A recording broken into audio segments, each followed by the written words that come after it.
अब भीष्म पितामह उस दिन की याद कर रहे हैं जिस दिन भगवान इनका वध करने के लिए इनके सामने दौड़े थे। उसकी याद कर रहे हैं कि भगवान कितने भक्तवत्सल हैं, भक्तों से कितना प्रेम करते हैं। और विशेष करके अर्जुन की रक्षा के लिए जिन्होंने अपनी विश्व विख्यात प्रतिज्ञा को त्याग दिया और मेरी प्रतिज्ञा को अधिकर तुम अधिक किया, क्या अधिक रितम अधिकर तुम अधिक सत्य किया उन्होंने। भीष्म पितामह को सब स्मरण हो रहा है जब युद्ध का निश्चय हो रहा था और दुर्योधन और बाद में अर्जुन भी जब गए थे भगवान कृष्ण से सहायता मांगने, तो भगवान दोनों की बात रखे, कहे कि यह अपने संबंधियों में युद्ध हो रहा है, अतः मैं किसी की हत्या नहीं करूंगा और मैं किसी भी साइड से लड़ूंगा नहीं, हथियार ग्रहण शस्त्र ग्रहण नहीं करूंगा।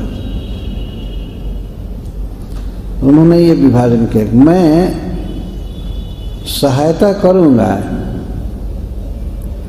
लेकिन अस्त्र नहीं उठाऊंगा। और दोनों का मन रखने के लिए भगवान ने कहा कि एक तरफ मेरी नारायणी सेना रहेगी, एक औक्षौहिणी, और एक तरफ मैं रहूंगा। तो उसके लिए भगवान ने अर्जुन को अवसर दिया चुनने के लिए। भगवान ने दुर्योधन से कहा कि मैं सबसे पहले अर्जुन को देखा हूँ, जब जगे तो अर्जुन को देखे। दुर्योधन गया था तो आंख बंद करके सो गए थे। और दुर्योधन जब गया द्वारका में तो सीधे भगवान के शयन कक्ष में प्रवेश कर गया, क्योंकि भगवान का वो समधी था और बहुत बड़ा व्यक्ति था, तो उसको कोई रोक टोक नहीं था, कोई नहीं रोक सकता था। तो गया तो भगवान सोए थे। कुछ भक्त तो कहते हैं कि उसके आते समय ही आंख बंद करके और सो गए थे, पर ऐसी बात नहीं थी। तो दुर्योधन जब गए जाकर उन्होंने देखा द्वारकाधीश सो रहे हैं, तो जगने की प्रतीक्षा करने लगे, लेकिन बैठे किधर, भगवान के सिरहाने एक बहुत सुंदर सिंहासन रखा गया था। तो गए और बैठ गए। समधी हैं, एक समान पोजीशन है ना। भगवान के पुत्र और दुर्योधन की लड़की का विवाह हुआ था। बैठ गए। कुछ देर के बाद अर्जुन आए, वे भी गए। वे भी तो भगवान के सखा ही थे, सभी जानते थे, कोई नहीं रोका। तो वे आए तो भगवान की शयन की छवि को देखने लगे। देख रहे थे कुछ देर और चरणों के पास ही खड़े रहे, वो बैठे नहीं। तब अर्जुन इस तरह से आए, तब द्वारकाधीश की नींद खुली। तो नींद खुलेगी तो आदमी पैर के तरफ ही देखता है ना, ऐसे तो देखेगा नहीं कौन सिर के पास बैठा है। तो जब नींद खुली तो देखे कि अर्जुन आए हैं। तो भगवान अर्जुन को गले से लगा लिए, मिलने लगा, आलिंगन किए, पूछने लगे कैसे हैं महाराज युधिष्ठिर महाराज, कैसे आए। बातचीत हो रही थी। तब तक दुर्योधन कहे, द्वारकाधीश मैं भी आया हूँ। अच्छा आप भी आए हैं। तो भगवान फिर मिले उनसे भी यथोचित मिले। कैसे आए, दोनों को दोनों साइड में अपने पलंग पर बैठाए, दोनों बीच में बैठे और अर्जुन को एक तरफ दुर्योधन को। भगवान ने कहा कैसे आगमन हुआ, आप दोनों आए। तो उन्होंने कहा कि दुर्योधन को बोलने को अवसर दिया गया।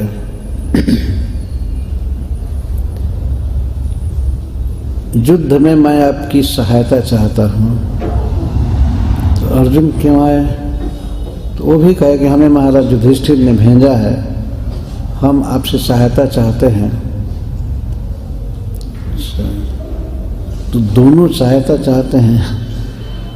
तो भगवान ने कहा, मैं संक्षेप में कह रहा हूँ, भगवान ने कहा कि यह युद्ध है अपने ही संबंधियों में हो रहा है, दोनों अपने संबंधी हैं, अतः मैं किसी भी पक्ष से युद्ध नहीं करूँगा। बलराम जी तो चले गए थे, महाभारत का युद्ध जब हो रहा था तो तीर्थ यात्रा में थे। भगवान ने उनको कहा, नहीं, अर्जुन भगवान को बलराम जी ने कहा, महाभारत में लिखा है कि कृष्ण तुमको इस झगड़े में नहीं पड़ना चाहिए, अपने संबंधियों में युद्ध है, तुम भी चलो हमारे साथ तीर्थ करो। भगवान ने कहा मैं युद्ध नहीं करूंगा, लेकिन इस विषम स्थिति में मैं अर्जुन को त्याग नहीं सकता। उन्होंने इस तरह कहा,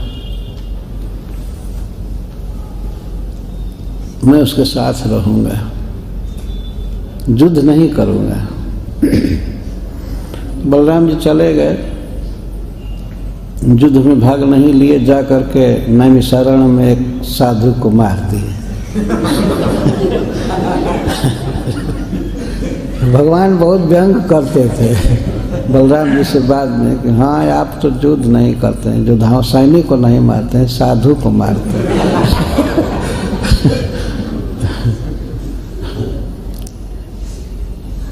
तो भगवान ने कहा कि मैं सहायता करूंगा।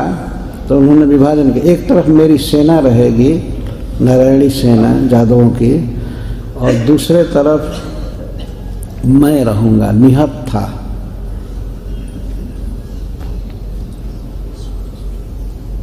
और मैं सर्वप्रथम अवसर दूंगा अर्जुन को चुनने के लिए, क्योंकि अर्जुन आयु में छोटे हैं और मैंने देखा भी है उनको पहले देखा हूँ। तो दुर्योधन कहा कि आया हूँ मैं पहले। भगवान ने कहा कि हाँ, आप आए होंगे, लेकिन मैंने देखा अर्जुन को पहले। सबके बाद भगवान ने कहा कि छोटे की इच्छा को पहले पूरी करनी चाहिए, अर्जुन आपसे छोटे हैं, अतः इनकी इच्छा पहले पूरी होगी। इन दोनों में से ये चुनेंगे, हमको चुने या हमारी सेना को। जब अवसर दिया गया तब अर्जुन ने कहा कि हाँ, मैं आपको चुनता, आप हमारे साथ रहिए। तब दुर्योधन को बहुत खुशी हुई। उसने कहा कि तब सेनापति को आज्ञा दिया जाए, अब देर हो रही है, हम चलते हैं। भगवान ने संकेत कर दिया, किसी को कह दिया होगा, ठीक है कह दीजिए।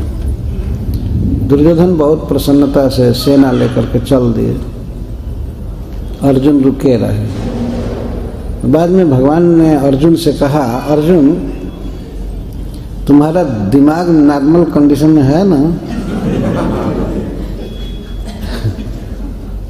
हाँ बिल्कुल ठीक है। तुमको महाराज ने भेजा है सैनिकों के लिए सहायता, युद्ध में सहायता तो सेना से होती है ना, और तुमको अवसर दिया गया, तो तुम यह क्यों बेवकूफ़ी किए, सेना नहीं लिए और हमको लिए? हम तो कुछ युद्ध नहीं करेंगे, अस्त्र छुएंगे भी नहीं। तो अर्जुन उस समय कहते हैं, मैं नहीं चाहता हूं कि आप अस्त्र उठाइए और किसी का वध कीजिए। आप हमारे साथ रहेंगे तो मैं देवताओं को भी मार सकता हूं, सारे जगत को परास्त कर सकता हूं, केवल आप हमारे साथ रहिए। और वे कहते हैं कि मेरी बहुत दिनों से इच्छा थी कि मैं अपने जीवन की बागडोर आपके हाथ में सौंप दूं। और उन्होंने उसी समय कहा कि ठीक है, आप युद्ध मत कीजिएगा, केवल मेरा रथ हाँकिएगा। रथ चला सकते हैं ना? तो भगवान ने कहा हाँ रथ चलाएंगे। तो इसकी चिंता नहीं है, आप मेरे साथ रहेंगे। तो उसमें उन्होंने यहाँ तक कहा है कि मैं भगवान शिव को भी परास्त कर सकता हूँ, और किया भी था उन्होंने। वास्तव में भगवान शिव प्रसन्न हो गए थे इनकी वीरता देखकर। तो आप मेरा रथ संचालन कीजिए, किसी भी हालत में मैं आपको चाहता हूँ, आपकी सेना को नहीं चाहता। युद्ध निश्चित हो गया तो गए, भगवान सारथी का काम कर रहे थे। तो युद्ध में एक दिन की बात है, दुर्योधन भीष्म पितामह के पास आकर के कैंप में लगा रोने। कुछ दिन युद्ध बीत गया था, भीष्म पितामह 10 दिन महारथी थे और सेनापति थे। तो इसी 10 दिन के अंदर किसी दिन वो रोने लगा, बहुत जैसे दहाड़ कर रोना कहते हैं, फूका फायर करके रोने लगा बिल्कुल, क्योंकि भाई मर रहे थे, सेना हार रही थी। और वो देखा था कि जब अर्जुन सामने आते हैं तो भीष्म पितामह कठोरता से नहीं लड़ रहे थे। अर्जुन के प्रति उनका बहुत स्नेह था, चाहते तो कठोर बाण मारते लेकिन नहीं मारते थे। दुर्योधन रोने लगा और कहने लगा, दादाजी, पितामह, मैं देख रहा हूं कि आप अर्जुन के साथ बहुत ढीला लड़ रहे हैं, आप बहुत स्नेह कर रहे हैं, ये युद्ध का मैदान है, मैं आपके भरोसे पर युद्ध ठाना हूं और हमारी हार होती जा रही है, कई लोग मरते जा रहे हैं, आप ठीक से लड़ नहीं रहे हैं। उसने यहाँ तक कह दिया कि आप हमारा अन्न खा रहे हैं और आप प्रेम अर्जुन से कर रहे हैं। ये बात उनको बहुत लग गई। राज्य इनका था लेकिन उन्होंने स्वेच्छा से राज्य नहीं लिया था। शंतनु महाराज के उत्तराधिकारी ये थे, जेठ पुत्र थे, लेकिन पिता के सुख के लिए विवाह नहीं किया और राज्य नहीं लिया। फिर अपने भाई को राज्य दिए, यही विचित्रवीर्य को, और विचित्रवीर्य के संतान हुए धृतराष्ट्र महाराज, पांडु, विदुर, ये सब। तो उसने ये कहा कि आप खा रहे हैं हमारा और आप अर्जुन का पक्ष कर रहे हैं, अब हमारी तरफ से लड़ रहे हैं, केवल दिखा रहे हैं। यह बात सुन करके भीष्म पितामह को बहुत लगा, हृदय पर धक्का लगा, इस तरह से बात बोलना। तो उन्होंने विचार किया, वे सोच लिए कि मैं ऐसा करूं, ऐसा युद्ध करूं कि इस युद्ध में अर्जुन अब हारे या मारे जाएंगे, ऐसी स्थिति होनी चाहिए। ऐसी स्थिति होने पर इसलिए ऐसी स्थिति होने पर भगवान अर्जुन की रक्षा के लिए अवश्य हथियार उठाएंगे, निश्चित, मुझे विश्वास है। तो भगवान कृष्ण की भक्तवत्सलता को जगत में विख्यात करने के लिए इनको एक युक्ति सूझी। इन्होंने कहा, दुर्योधन, ठीक है, कल मैं युद्ध करूंगा, तुम जैसे कहते हो ऐसे करूंगा। और उन्होंने प्रतिज्ञा किया, कल 5 पांडवों का मरण होगा और नहीं तो कृष्ण को अपनी प्रतिज्ञा छोड़नी होगी, उनको अस्त्र उठाना होगा। ये सोच करके कहे तो दुर्योधन बहुत प्रसन्न हो गया। अच्छा, कृष्ण की बेइज्जती होगी, झूठा कहा जाएगा दुनिया में, ये भी बहुत खुशी की बात है। तो ठीक है। तो उन्होंने कहा, या तो अर्जुन मरेंगे और नहीं तो कृष्ण को हथियार उठाना पड़ेगा। ये प्रतिज्ञा की। सूरदास जी ने एक पद में लिखा है, आज जो हरिहीन अस्त्र गहाऊं, यदि मैं आज कृष्ण को अस्त्र नहीं पकड़वा दिया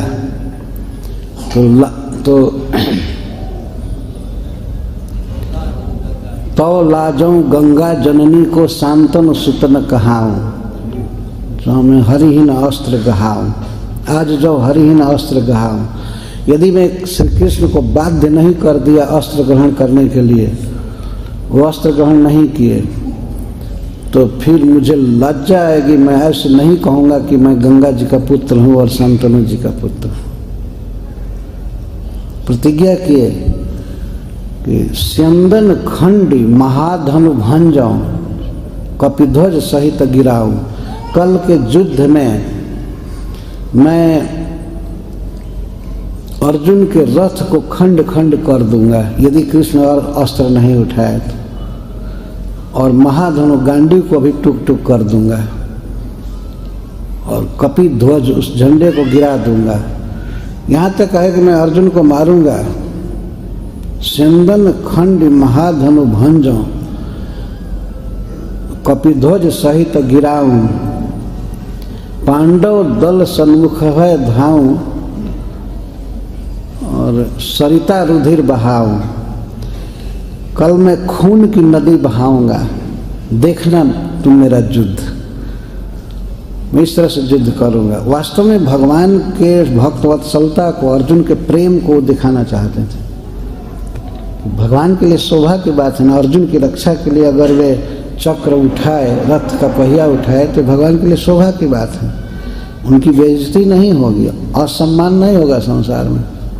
इस तरह से उन्होंने प्रतिज्ञा किया। सूरदास जी ने और भी 2 लाइन लिखा है। अंत में उन्होंने यही कहा कि यदि मैं ऐसा नहीं कर सका, कृष्ण को बाध्य नहीं कर दिया अस्त्र उठाने के लिए, तो क्षत्रिय गति ही न पाऊं। अंत में कहता मुझे क्षत्रिय की गति न मिले, मैं नरक में गिरूं, ये हो वो। प्रतिज्ञा कर ली। दुर्योधन को बहुत प्रसन्नता हुई और उस दिन भीष्म पितामह युद्ध में अद्भुत तरीके से लड़ रहे थे।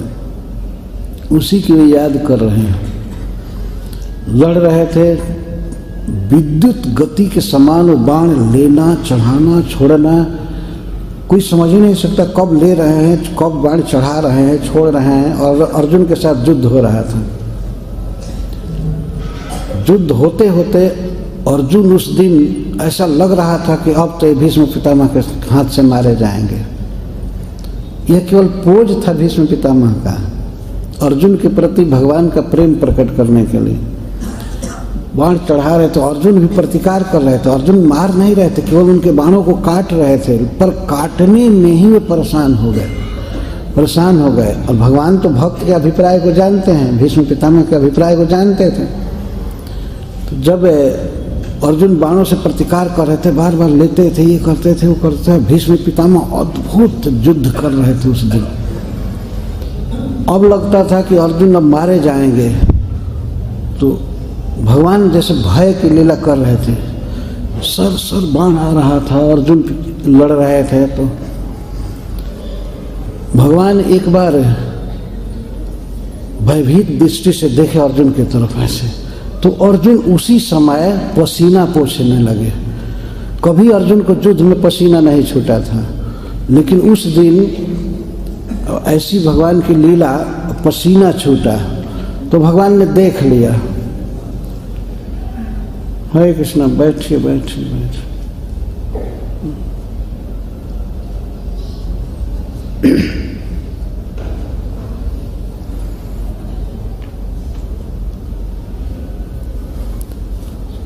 अर्जुन युद्ध में कभी नहीं हारे, किसी का अस्त्र कभी टच नहीं किया, कोई बाण टच नहीं किया उनके शरीर को, कभी नहीं। भगवान रक्षक थे, इतने युद्ध हो रहे थे, कभी नहीं हुआ।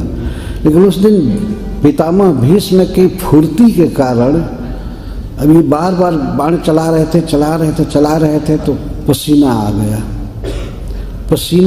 जब बाण थोड़ा शिथिल हुआ तो भगवान ऐसे दृष्टि डाले तो देखे कि अर्जुन पसीना पोंछ रहे हैं। बस वो रथ हाँकना छोड़ करके कूद पड़े, और एक रथ का पहिया टूटा हुआ पड़ा था, उसको उठा करके भीष्म को मारने दौड़े। वो भगवान ऐसे नाटक किए, ऐसे देखे और देख करके अरे ये तो मार ही डालेंगे, भीष्म पितामह मार डालेंगे अर्जुन को। तो अर्जुन की रक्षा के लिए, भीष्म को मारने के लिए वे रथ से कूद पड़े। उसी लीला की याद कर रहे हैं भीष्म पितामह। स्वनिगमम अपहाय, भगवान की प्रतिज्ञा थी कि मैं इस कुरुक्षेत्र के युद्ध में बिना अस्त्र ग्रहण किए ही सहायता करूंगा। और यह प्रतिज्ञा सारा संसार जानता था, सब लोग जानते थे। और इसी से युद्ध हो रहा था, नहीं तो युद्ध नहीं होता। अगर जिस दिन कृष्ण हथियार उठा लेते तो अब युद्ध नहीं हो सकता था। कौन मरने जाए? सब कृष्ण की प्रभुता को, महत्ता को सारी दुनिया जानती थी। इसीलिए युद्ध हो इसलिए युद्ध चल रहा था, स्वीकार किया गया कि भगवान नहीं लड़ रहे थे। तो ये प्रतिज्ञा संसार में सभी लोग जानते थे, और एक क्षत्रिय के लिए यह वचन दान आश्वासन बहुत बड़ी बात है कि मैं शस्त्र ग्रहण नहीं करूंगा, बिना शस्त्र के ही सहायता करूंगा। और उधर भीष्म की प्रतिज्ञा हुई, मैं कृष्ण को अस्त्र ग्रहण करा करके छोड़ूंगा और नहीं तो अर्जुन का मरण होगा। ये प्रतिज्ञा है, उसी की याद कर रहे हैं। स्वनिगमम, भगवान अपनी प्रतिज्ञा को अपहाय छोड़ दिए, और मत प्रतिज्ञा, मेरी प्रतिज्ञा को रीतम सत्यम अधिकर्तु, अधिक सत्य करने के लिए जो रथ पर होते हुए भी फिर रथ से कूद पड़े। अवप्लुत, अवप्लुत का अर्थ है उतर गए, जैसे उतरा जाता था हर एक समय, ऐसे नहीं उतरे, कूद पड़े। कि उन्होंने ऐसा आशा व्यक्त किया कि यदि मैं देर करता हूँ तो पितामह तो अर्जुन का वध ही कर देंगे। तो भगवान कूद पड़े और रथ का पहिया लिए, धृत रथ चरण, रथ का चरण लिए। रथ का चरण क्या है? पहिया है, चक्र। धृत रथ चरण, सुदर्शन चक्र नहीं लिए। सुदर्शन चक्र आवाहन करने की, लेने की फुर्सत नहीं थी। वो रथ का चक्का पड़ा था, उसी को उठाए और घुमाते हुए मारने चल दिए। धृत रथ चरण। अभ्ययात सम्मुख, मेरे सन्मुख आने लगे। उस समय भगवान यह भूल गए, अपना मनुष्य नाट्य भूल गए, अपने स्वरूप में हो गए, वो ये भाव में हो गए, उनका मनुष्य की लीला का जो अभिनय था भूल गए। इसीलिए तीनों लोकों में जितने जीव हैं भगवान के अंदर ही हैं, उनका भार बढ़ गया। तो पृथ्वी कांपने लगी, हिलने लगी भगवान के भार से। चलत गुह, भीष्म पितामह कहते हैं, जब वो मेरे तरफ आ रहे थे मुझे मारने के लिए तो पृथ्वी कांपने लगी, और वैसे चले हमें मारने के लिए जैसे सिंह हाथी को मारने चलता है। इभम हंतुम हरि इवा। और उस समय भगवान इतने संरंभ में थे मेरे प्रति। संरंभ का अर्थ होता है क्रोध, असहनशीलता। वे भीष्म को मुझे मारने के लिए चले। ये बाहर से ऐसा भगवान की लीला देखने पर लगता था कि अब भीष्म को नहीं छोड़ेंगे। अर्जुन को इतना परेशान कर रहे हैं, मारना चाहते हैं, तो अर्जुन से इतनी प्रीति भगवान की थी कि वो भीष्म को मारने के लिए चले। इस संरंभ के कारण भगवान भूल गए अपने देह की शुद्धि, तो उनका दुपट्टा जो उत्तरीय था वो गिर गया। इसका पता उनको नहीं चला। यह पता नहीं चला कि दुपट्टा हमारे शरीर पर है या नहीं है, वो गिर गया था। गतम उत्तरीयम, उत्तरीय वस्त्र चला गया। उस समय भीष्म पितामह क्या किए, जब भगवान चले, जब भीष्म को मारने के लिए, तो प्रारंभ में उन्होंने किया सित विशिख हता, तीखे बाण और मारने लगे कृष्ण को। शुरू में तीखे बाण मारे, बहुत नुकीले बाण मारे, और इतना बाण मारे कि भगवान का कवच टूट गया। जो छाती की रक्षा करने के लिए कवच था सोने का, वो टूट गया। विशीर्ण दंश का अर्थ कवच बिल्कुल टूट गया।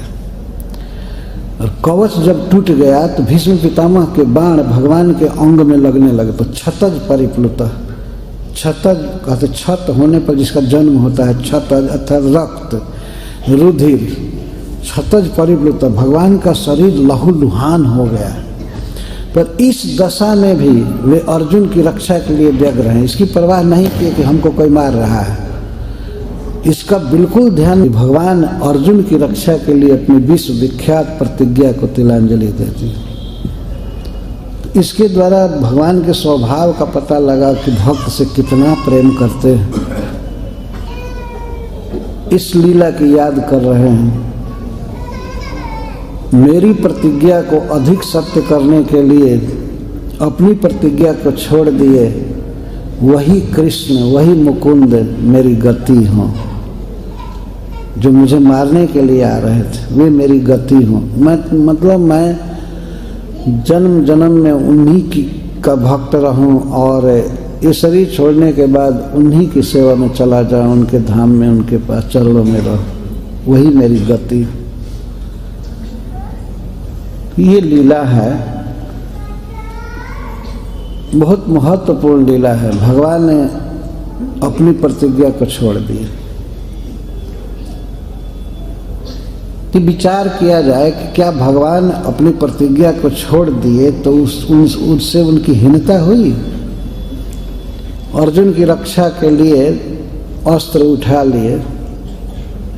हो सकता है कि संसार में कुछ ऐसे लोग होंगे जो कहेंगे कि ये कृष्ण बदछोड़ व्यक्ति है, ये गिरा हुआ व्यक्ति, अपने वचन की रक्षा नहीं किया, आखिर शस्त्र उठा ही लिए। कहा था कि इसमें कोई शस्त्र नहीं उठाऊंगा और शस्त्र उठा करके चला। एक रथ का पहिया कोई शस्त्र नहीं था, लेकिन फिर भी आखिर कोई भी हाथ में डंडा चाहे कुछ लेकर के मारने चला ना। तो इतनी प्रतिज्ञा को छोड़ देना, कुछ मूर्ख लोग तो कहें छी छी ये कृष्ण क्या किए, क्षत्रिय हो करके यदुवंश का नाम कलंकित किया, ठीक नहीं है। अपने पिता का नाम हंसा दिया वसुदेव जी। लेकिन इस लीला से भगवान का यश और बढ़ा।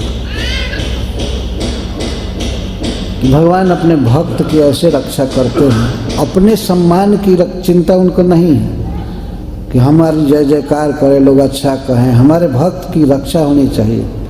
बताइए, अर्जुन पर प्राण संकट है, अर्जुन पर बाण वर्षा हो रही है और भगवान अपनी बात देखें कि मैं नहीं उठाऊंगा, ये कैसे हो सकता है? तो भगवान की इस भक्त वत्सलता को संसार में सब जगह विख्यात करने के लिए भीष्म पितामह ही प्रतिज्ञा किए थे। और प्रतिज्ञा किए थे वास्तव में दुर्योधन की बातों में आकर के, लेकिन इस तरह से कि कृष्ण को शस्त्र ग्रहण करा करके रहूंगा, नहीं तो अर्जुन का मरण होगा। वे कृष्ण के यश को बढ़ाने के लिए ऐसी प्रतिज्ञा की।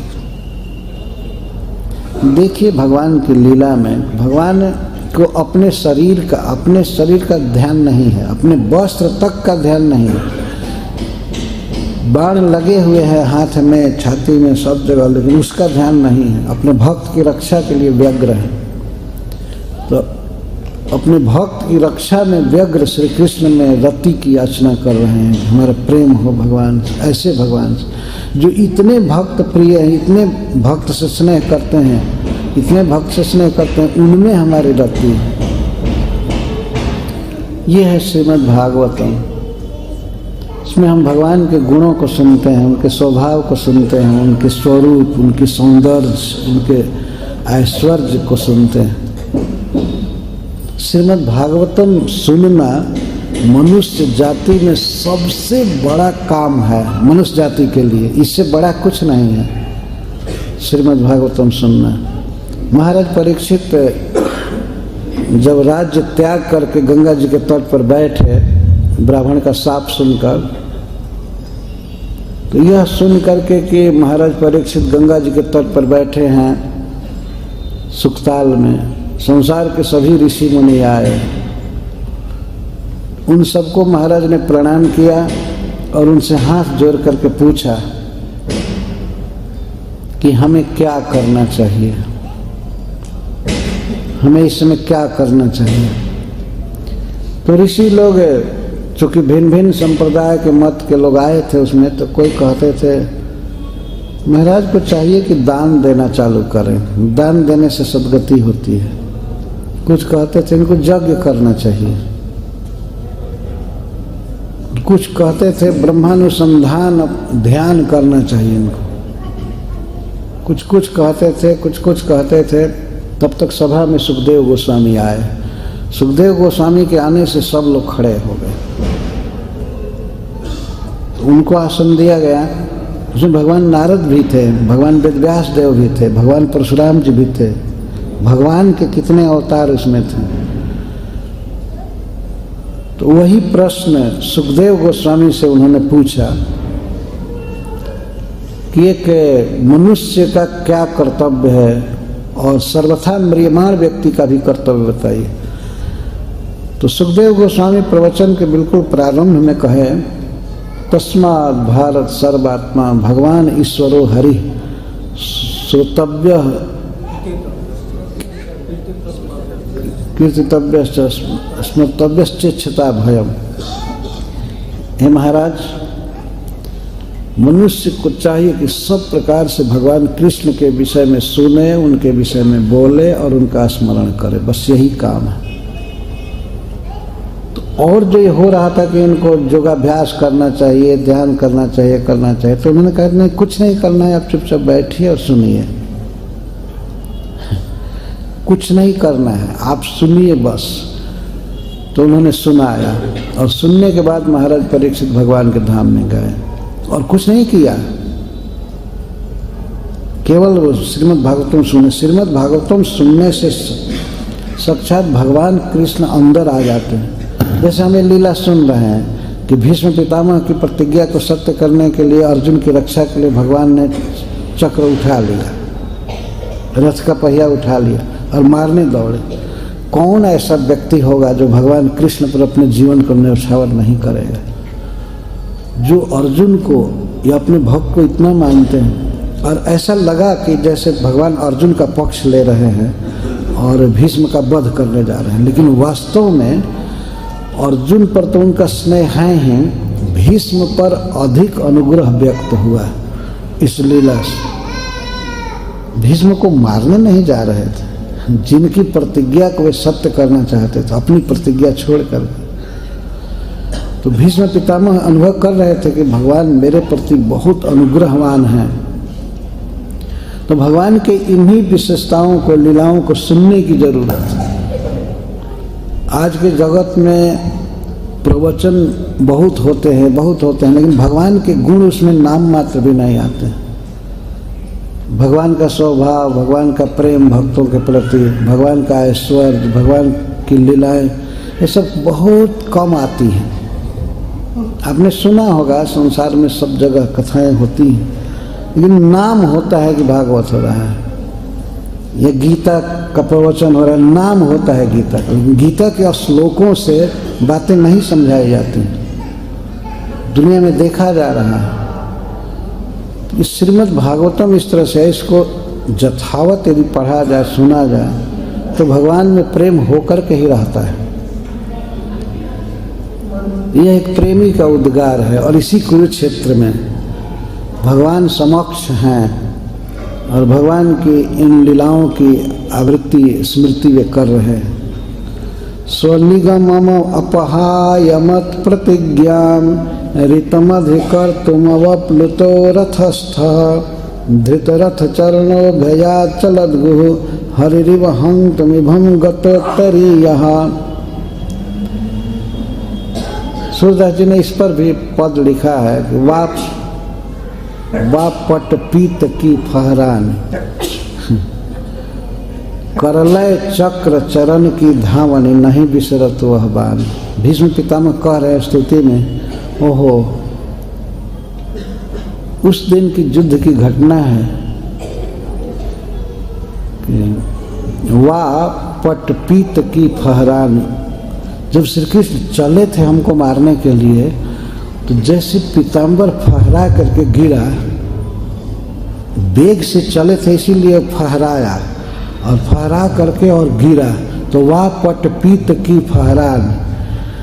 भीष्म पितामह कहते हैं कि वो उस पीताम्बर की फहरानी और करले चक्र चरण की धावनी और रथ का पहिया लेकर के हमको चले तेज गति से मारने के लिए, नहीं बिसरती वह बात, वो लीला नहीं भूल रही है। भगवान मारने आ रहे हैं और वो लीला इतनी प्रिय लग रही है। करलय चक्र चरण की धावनी, तो हाथ में चक्र दिखाई दे रहा है भीष्म पितामह को, और चरण से कैसे कितना तेज गति से चले प्रसभम अभिससार मद बधार्थम सित विषि कहता, मेरे तीखे बाणों से जो आहत हो गए थे, कवच टूट गया था, खून से लथपथ हो गए थे, मैं आतताई था। यद्यपि श्री कृष्ण युद्ध नहीं कर रहे थे, फिर भी मैं उन पर बाणों की वर्षा कर रहा था। मैं आतताई हूँ, मैं अपराधी हूँ। पर मुझ अपराधी के प्रति भी कृष्ण इतना स्नेह किए, मरते समय हमारे पास आए, अपने को आतताई कह रहे हैं। मैं बहुत अपराध किया, पर अपराध करने पर भी श्री कृष्ण हमसे इतना प्रेम करते हैं। तो रथ से जब कूदे, अर्जुन के पसीना को देखकर, थकावट को देख करके जब भगवान रथ से कूदे, तो अर्जुन भी तुरंत कूद पड़े। अर्जुन को चिंता हुई कि अरे संसार में इनकी बदनामी होगी, इनकी प्रतिज्ञा भंग हो रही है, तो सब लोग कहेंगे ये क्या किए क्या किए। तो अर्जुन नहीं चाहते थे, अर्जुन नहीं चाहते थे कि कृष्ण हथियार उठावें, क्योंकि अर्जुन को चिंता ये थी कि कृष्ण का नाम बदनाम नहीं होना चाहिए। तो वे भी कूद गए और कहे नहीं आप मत कुछ कीजिए, आप मत पितामह को मारिए, मैं मारूंगा, आप मत मारिए। वो पकड़ लिए भगवान को, पकड़ लिए से अखबार में पकड़ लिए, नहीं जाने दे रहे थे। लेकिन भगवान प्रसभम बलात् चले गए, अर्जुन को खींचते हुए जा रहे थे। भगवान में तो अनंत बल है, अर्जुन क्या करेंगे पकड़ करके। नहीं छोड़ो, मैं इनका वध करके ही रहूंगा, इस तरह से कहते थे। अर्जुन पकड़ते, नहीं बस। अब ये अर्जुन सोच रहे थे कि अगर हथियार लेकर के और भीष्म पितामह का वध कर देते हैं तो कृष्ण का नाम कितना खराब होगा। एक कुल वृद्ध को ये मार दिए, और वो भी अपनी प्रतिज्ञा छोड़कर। केवल हथियार उठाने के कारण ही कृष्ण की बहुत बेइज्जती होगी, इससे अर्जुन चिंतित हो गए। तब भगवान चलते चलते अर्जुन को घसीटते कहते हैं, नहीं तुमको ये मार डालेंगे, अब मैं इनको छोड़ूंगा नहीं। वो पकड़ रहे हैं। और तो भगवान को यहाँ भीष्म पितामह कहते हैं कि उस समय श्री कृष्ण प्रसभम अभिससार मद बधार्थम, मेरे वध के लिए चक्र लेकर के जो बलात् अभिससार मेरे सामने आ रहे थे, वही मुकुंद मेरी गति हो, मेरे जीवन के लक्ष्य और गंतव्य वही हो। सब भवतु में भगवान गतिर मुकुंद, वही भगवान मुकुंद जो मुक्ति देते हैं, भक्तों को प्रेम रस देते हैं, वे हमारी गति हो। यह भीष्म पितामह की प्रार्थना। हमको जो मारने के लिए आ रहे थे वही मुकुंद हमारी गति। बाहर से लोक दृष्टि से लग रहा था कि मेरे प्रति कठोर हैं, लेकिन भीतर हृदय में मेरे प्रति स्नेह भरा हुआ था, मेरी बात को रखना चाहते थे, मेरा जस बढ़ाना चाहते थे। वे कृष्ण मेरी गति है, मुकुंद।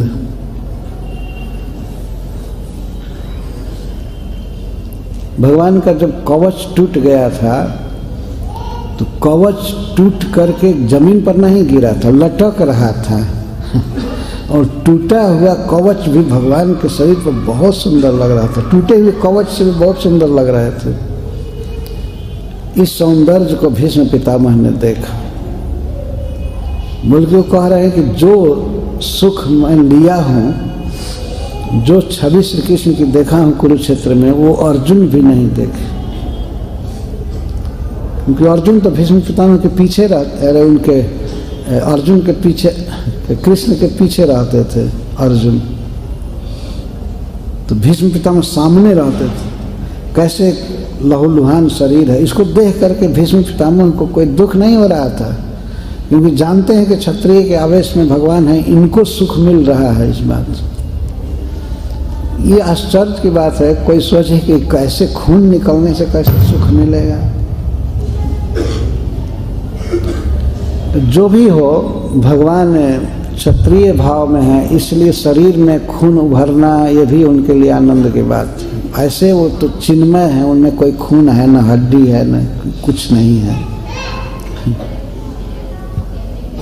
अगर खून निकलता भी है तो वो स्पिरिचुअल है, दिव्य अलौकिक है। कभी कभी और श्रद्धालु लोग इन बातों का बड़ा जिक्र करते हैं कि आखिर कृष्ण में देखा गया शरीर कट गया, को पहलिया मार दिया, ये किया वो किया। जो परीक्षित की ब्रह्मास्त्र से रक्षा कर सकते हैं, वे प्रभु ब्राह्मण के साप से यदुवंश की रक्षा नहीं कर सकते थे, ये अपने को नहीं बचा सकते हैं। ये भगवान का जादू था। जादू में क्या होता है, जो दृश्य नहीं हो, जो चीज नहीं होता वो भी दिखाई देता है। देखने में लगा कि कृष्ण को बहेलिया ने मारा, कुछ नहीं हुआ था। भगवान इसी स्वरूप से वैकुंठ गए और बहेलिए को सशरीर स्वर्ग भेज दिए। ये कथा है भागवत में। और स्पष्ट सुखदेव गोस्वामी कहते हैं कि भगवान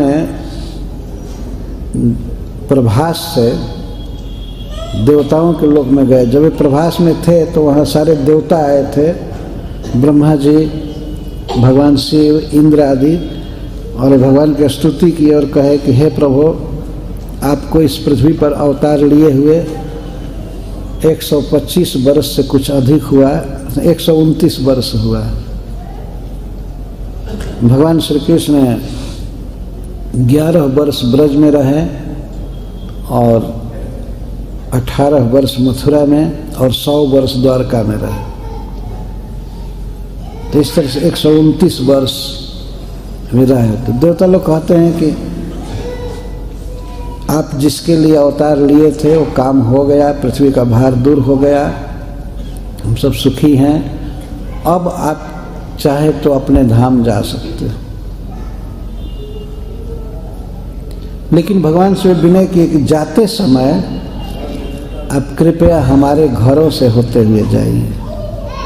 सब देवता प्रार्थना करे थे, हमारे घर भी आइएगा, हमारे घर भी आइएगा। पृथ्वी से चलेगा कोई तो देवताओं का लोक करता है। ये कथा स्पष्ट है भागवत में, और फिर भी मूर्खों को ये कहने में शर्म नहीं आती है, हाँ कृष्ण तो मर गए, ये हुए वो। ये अंधे पढ़ते नहीं हैं, कुछ भी बिना पढ़े बोलते।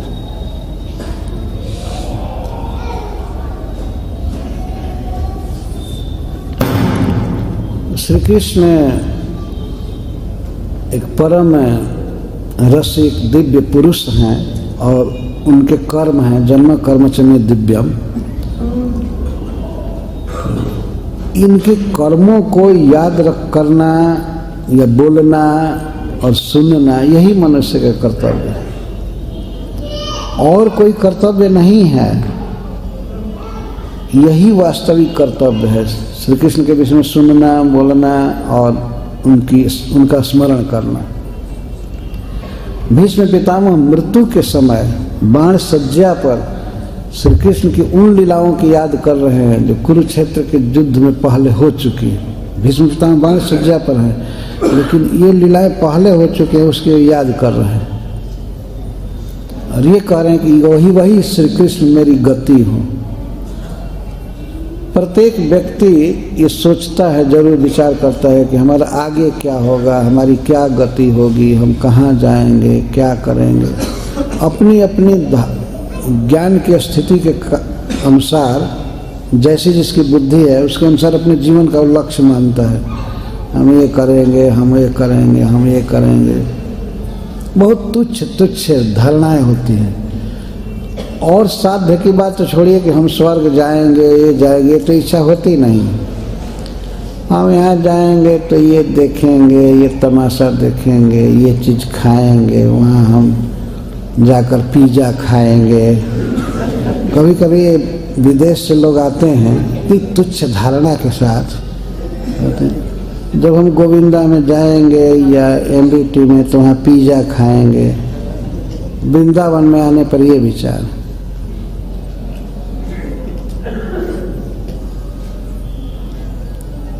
पता नहीं कुछ लोगों को तो जानकारी भी नहीं होगा ये पिज़्ज़ा क्या है। पहले मैं ये सुना तो हमने सोचा कि हिंदी नाम है, कि कोई कह रहा है पी जाओ। हम यही सोचे कोई ऐसा चीज़ होगा जिसको कहते हैं पी जाओ। बाद में मैं देखा, एक जगह अमेरिका में गया, एक घर में प्रसाद लेने, तो वहाँ पर पिज्जा केवल बना हुआ था। तो कुछ लोग बैठे थे, हम भी बैठे, और वो आने लगा, उनका ये क्या चीज़ है? तो ये पिज्जा। नहीं नहीं, मैं नहीं खाऊंगा, हमको रोटी बनाइए। तो चावल बनाने का समय नहीं था, केवल वही बना था, और जिसको मिला वो तो ताबड़तोड़ खाना चालू किया। अरे बाप रे, वैसे सन्यासी के खाने लायक भोजन नहीं है। गृहस्थ लोग पिज्जा खा सकते हैं, सन्यासी को ऐसा भोजन नहीं करना। मैं तो खाया नहीं, मैं कहा नहीं, मेरे स्वभाव में मैं खा ही नहीं सकता हूँ, मैं तो रोटी खाता हूँ तो बिना घी के, तो ये पिज्जा कैसे खाऊंगा? मैं कहा नहीं खाऊंगा, तो मेरे लिए रोटी बना, और वहीं पर दूसरे लोग शाबाश शाबाश खा। मेरे कथा कहते हैं, कोई पंडित जी थे, खूब खा रहे थे, तो उनके विषय में कहता है, जजमान के आटा जजमान के घी, शाबाश शाबाश बाबा जी। तो खाने में खूब थे, खा रहे थे। क्या खाना चाहिए? जो पहले के लोगों ने खाया है वही खाना चाहिए। ये इटालियन फूड आ रहा है, तो चाइनीज आ रहा है, तो ये आ रहा है, ये आ रहा है। खाओ खाओ खाओ, ऐसे नहीं खाना चाहिए। तो मैं इस किस बात पर कहने लगा भूल गए। ये क्यों आ गई लौकिक बात?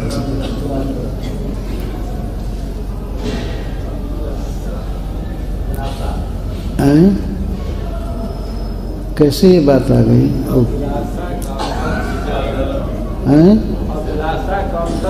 हाँ, अभिलाषाएं होती है। भीष्म पितामह की अभिलाषा होती है कि मैं कृष्ण के पास जाऊं, उनका नित्य सेवक बन करके, वही मेरी गति। मरते समय मनोरथ हो रहा है। दूसरा भी तो मरते समय भी सोच करेगा, यहाँ जमा किया था, उसे लेना था, उसे ले लेना, ये करना, वो करना, यही चिंता लगी रही।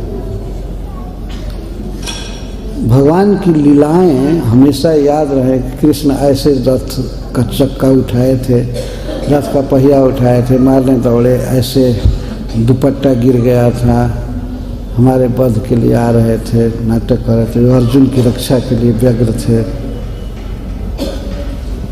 ये सब वास्तविक स्मरण है, यही वास्तविक भजन है। भगवान की याद आवे, भगवान की याद आवे। तो ये अभिलाषा, भीष्म पितामह की जो लालसा है, प्रत्येक श्लोक में कह रहे, किसी किसी श्लोक में कहते हैं, पार्थ सखे रतिर ममास्तु, विजय सखे रतिरस्तु मेन वद्या, अस्तु कृष्ण आत्मा। यहाँ कह रहे हैं सब भवतु में भगवान गतिर मुकुंद। प्रत्येक श्लोक में ये क्रिया है, कृष्ण में हमारी प्रीति हो, कृष्ण हमको मिले, कृष्ण मेरी गति हो। मैं जहाँ भी रहूँ, मेरी चित्तवृत्ति कृष्ण में रहे, मेरी वाणी कृष्ण में रहे, और शरीर छोड़ूं तो कृष्ण के पास चला जाऊँ। यह है परम शुद्ध मनोरथ। और मनोरथ करने में क्या दिक्कत है? पर मनोरथ इस प्रकार के वही कर सकते हैं जिन्होंने भगवान के बारे में खूब सुना है, पढ़ा है, भगवान के नाम का उच्चारण किया है, तब ऐसे मनोरथ होते हैं। और नहीं तो मनुष्य मनोरथों से भरा है, अपनी स्थिति के अनुसार मनोरथ उठते रहते हैं, उठते रहते हैं, उठते रहते हैं। हमें इस बात पर उसको कहा था। तो उस लीला की याद कर रहे हैं।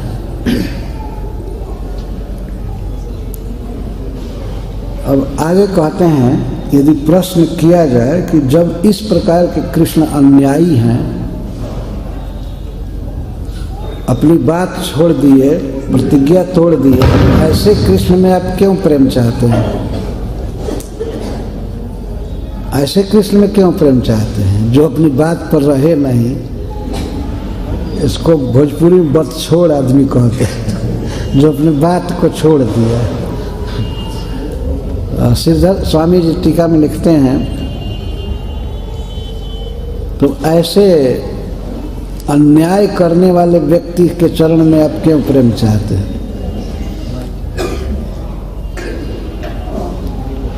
वे कहते हैं, विजय रथ कुटुंब आत्मपुत्रे धृत है रश्मिनी तच्छ्रिये क्षणीये भगवती रतिरस्तु में मुमूर्षः जमीह निरीक्ष्य हता गतः स्वरूपम। विजय का अर्जुन का नाम है विजय। विजय का रथ जिनके लिए कुटुंब है, कृष्ण में मेरी रति हो।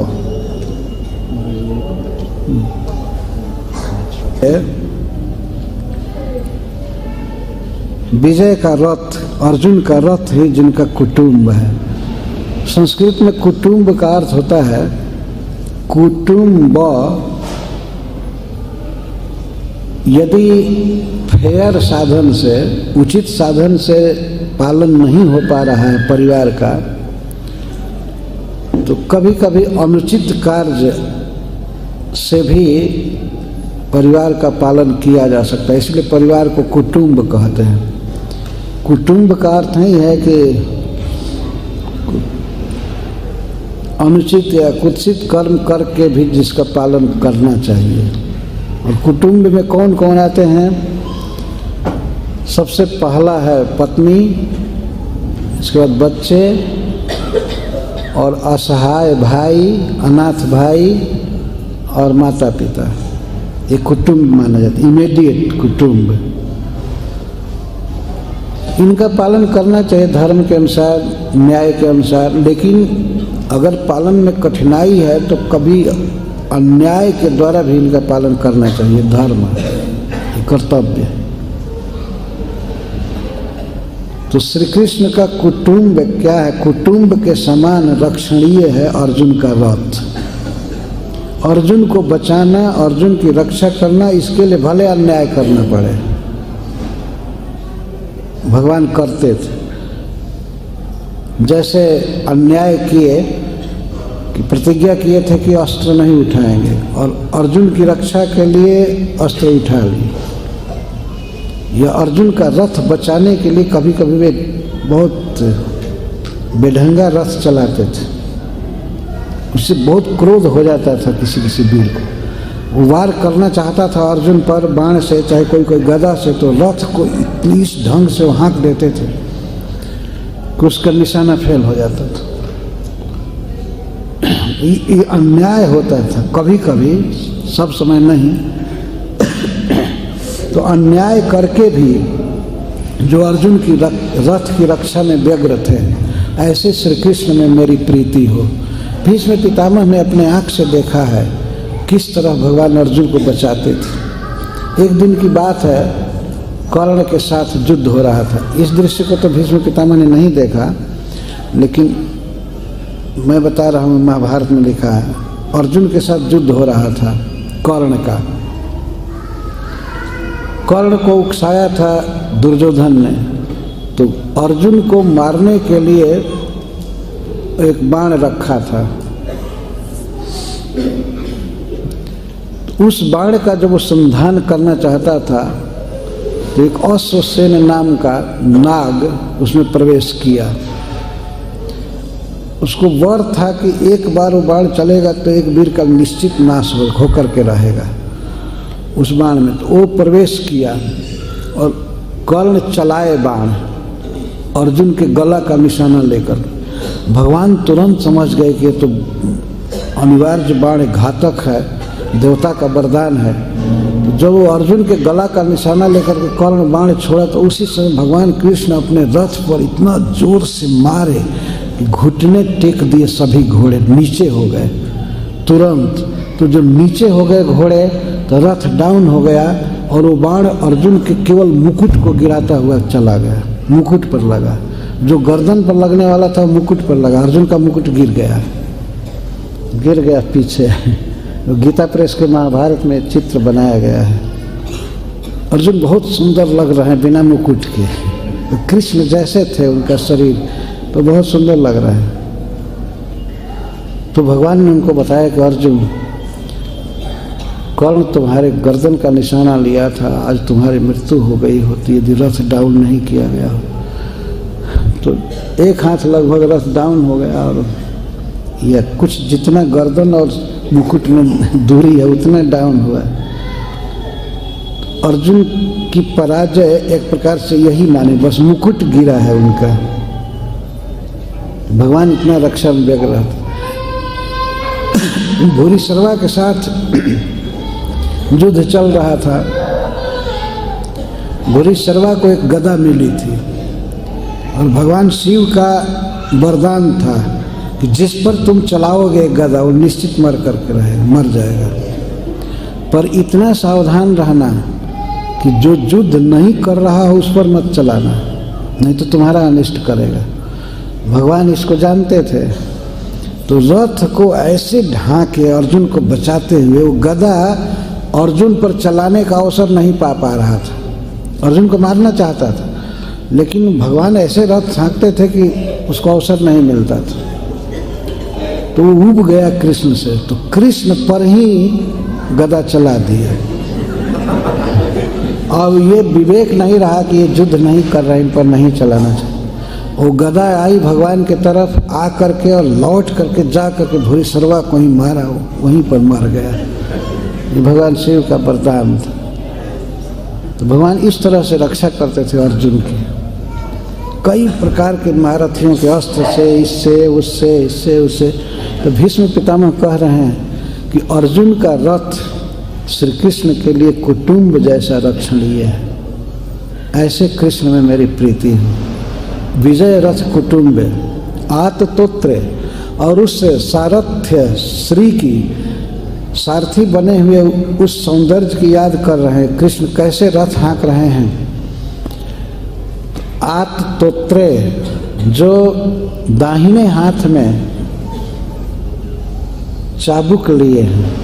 तोत्र का अर्थ चाबुक, घोड़ा हाँकने के लिए।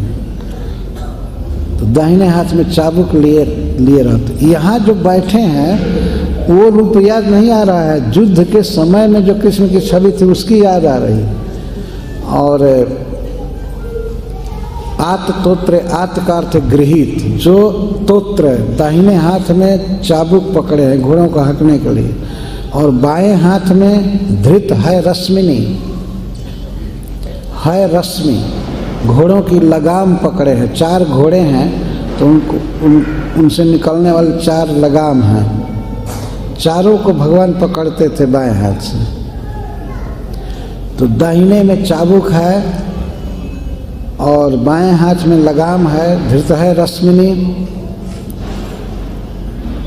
और मुख में वैसे रथ संचालन जैसे किया जाता है वैसे करते हैं। आ बेटा, आ इधर आ।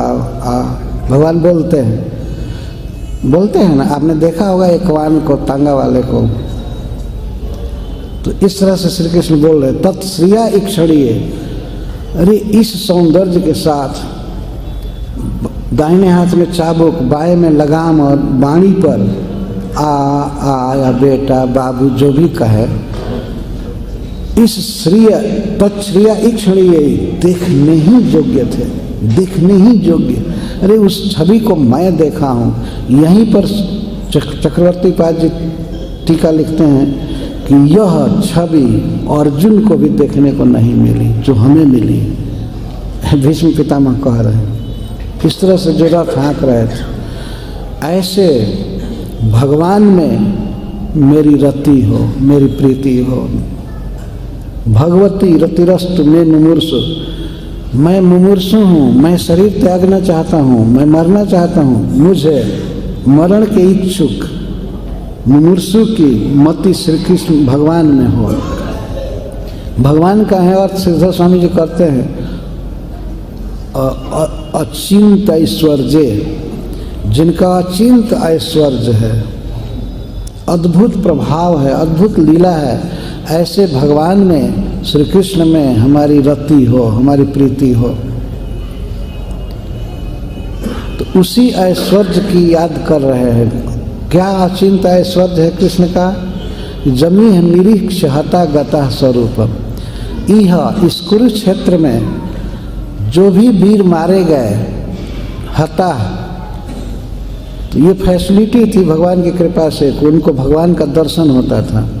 कहीं मरे, चाहे ज्योतिसर में मरे, चाहे ब्रह्म सरोवर, कहीं इधर उधर, कहीं भी, सब जगह भगवान कृष्ण का दर्शन होता था। भगवान यहाँ विद्यमान थे इस भूमि पर, और सभी जीवों के अकारण हितैषी हैं भगवान, कृपालु। इन योद्धाओं को जो कुरुक्षेत्र के उस प्रसिद्ध युद्ध में लड़े, उनको ये फैसिलिटी भगवान ने दिया था, कहीं मरेंगे मेरा दर्शन होगा। तो जब यह निरीक्ष, यह माने यह कुरुक्षेत्र युद्ध है, जो लोग देख, भीष्म पितामह इस तथ्य को समझ रहे हैं कि जो इस कुरुक्षेत्र में योद्धा मरे, इनको देख करके तो हता गता स्वरूप, वे सब अपने स्वरूप को प्राप्त किए, स्वरूप को प्राप्त किए, भगवान के पार्षद बन गए। जीव का स्वरूप है कृष्ण का नित्य दास, तो स्वरूप सारूप मुक्ति प्राप्त किए और अपने स्वरूप को प्राप्त किए, भगवान के धाम चले गए। ये अर्थ है। जमी है निरीक्ष हता गता स्वरूप, जिनको निरीक्षण करके मरने वाले सारे वीर उनके धाम में गए, उनके नित्य सेवक बन गए। यह है ऐश्वर्य कृष्ण का, जिनसे युद्ध करने के लिए लोग आए हुए हैं। मतलब महाराज युधिष्ठिर से युद्ध करना, ये कृष्ण के साथ ही युद्ध करना था। बोले आए थे युद्ध करने, चाहे इस पक्ष के हों चाहे उस पक्ष के हों, जो भी कुरुक्षेत्र में मरे इस युद्ध में, वे सभी भगवान के धाम में गए। देखिए श्रीमद् भागवत में स्पष्ट बात लिखी गई, छिपा करके नहीं लिखी। ये कृष्ण का ऐश्वर्य है, ये अचिंत्य ऐश्वर्य। कृष्ण अद्भुत व्यक्ति हैं, जिनको देखने वाला और खास करके मरने से पहले देखे तो वो भगवान के धाम में जाते। जिनको निरीक्षण करके, देख करके, चिंतन करके नहीं, इसमें अर्थ किया गया है, मन में चिंतन हो या ना हो, कृष्ण को आंख से देखे हुए जाएंगे। जब मंदिर में श्री विग्रह है, मन कहीं भी हो, अगर कृष्ण को कोई देख रहा है, गोविंदम आदि पुरुषम कहते हुए अगर उनको देख रहा है तो भगवान के धाम में जाएगा। ये विशेषता है भगवान के अंगों की। कुछ लोग ये कहते हैं कि अरे भाई हरे कृष्ण कर रहे हो, हरे कृष्ण कर रहे हो, लेकिन मन लगा होगा तब ना। नहीं, मन लगना अलग बात है, वो ठीक है, उससे सुख मिलेगा, लेकिन केवल जिह्वा पर कृष्ण का नाम है तो उससे उसकी सद्गति होगी, उसे भगवान का धाम मिलेगा ही, निश्चित है। केवल जिह्वा पर नाम होने से। भागवत में प्रसंग दिया गया है, अजामिल क्या नारायण भगवान का चिंतन कर रहा था, नारायण नामक अपने बच्चे का चिंतन कर रहा था।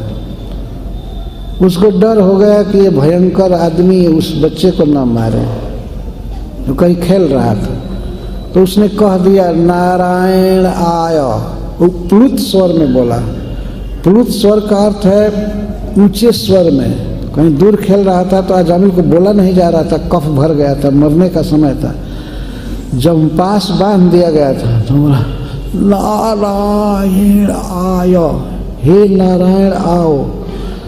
तो उस मरणासन अजामिल के मुख पर नारायण नाम आते ही 4 पार्षद धमाका है।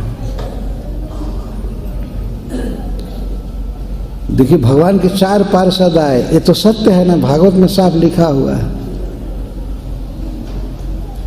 तो जब वो धमक आए, और इतना ही नहीं, वे आए और उन्होंने कहा कौन हो तुम लोग, चलो हटो। वे डर करके भाग गए, दूर कुछ हो गए, और रस्सी उनकी जो सरकारी ऑफिस और रस्सी थी वो ही अजामिल के गले में बंधा रह गया। होता है ना सरकारी रस्सी, जैसे पुलिस लेकर के चलते हैं, तो जंपास कहते हैं उसको। तो वो भी लेने की हिम्मत नहीं पड़ी, वो दूर खड़े हो गए। और वो लोग चैलेंज किए, आप लोग कौन हैं, आप लोग क्यों इस बदमाश का पक्ष ले रहे हैं, ये कितना बड़ा पापी है आपको पता है।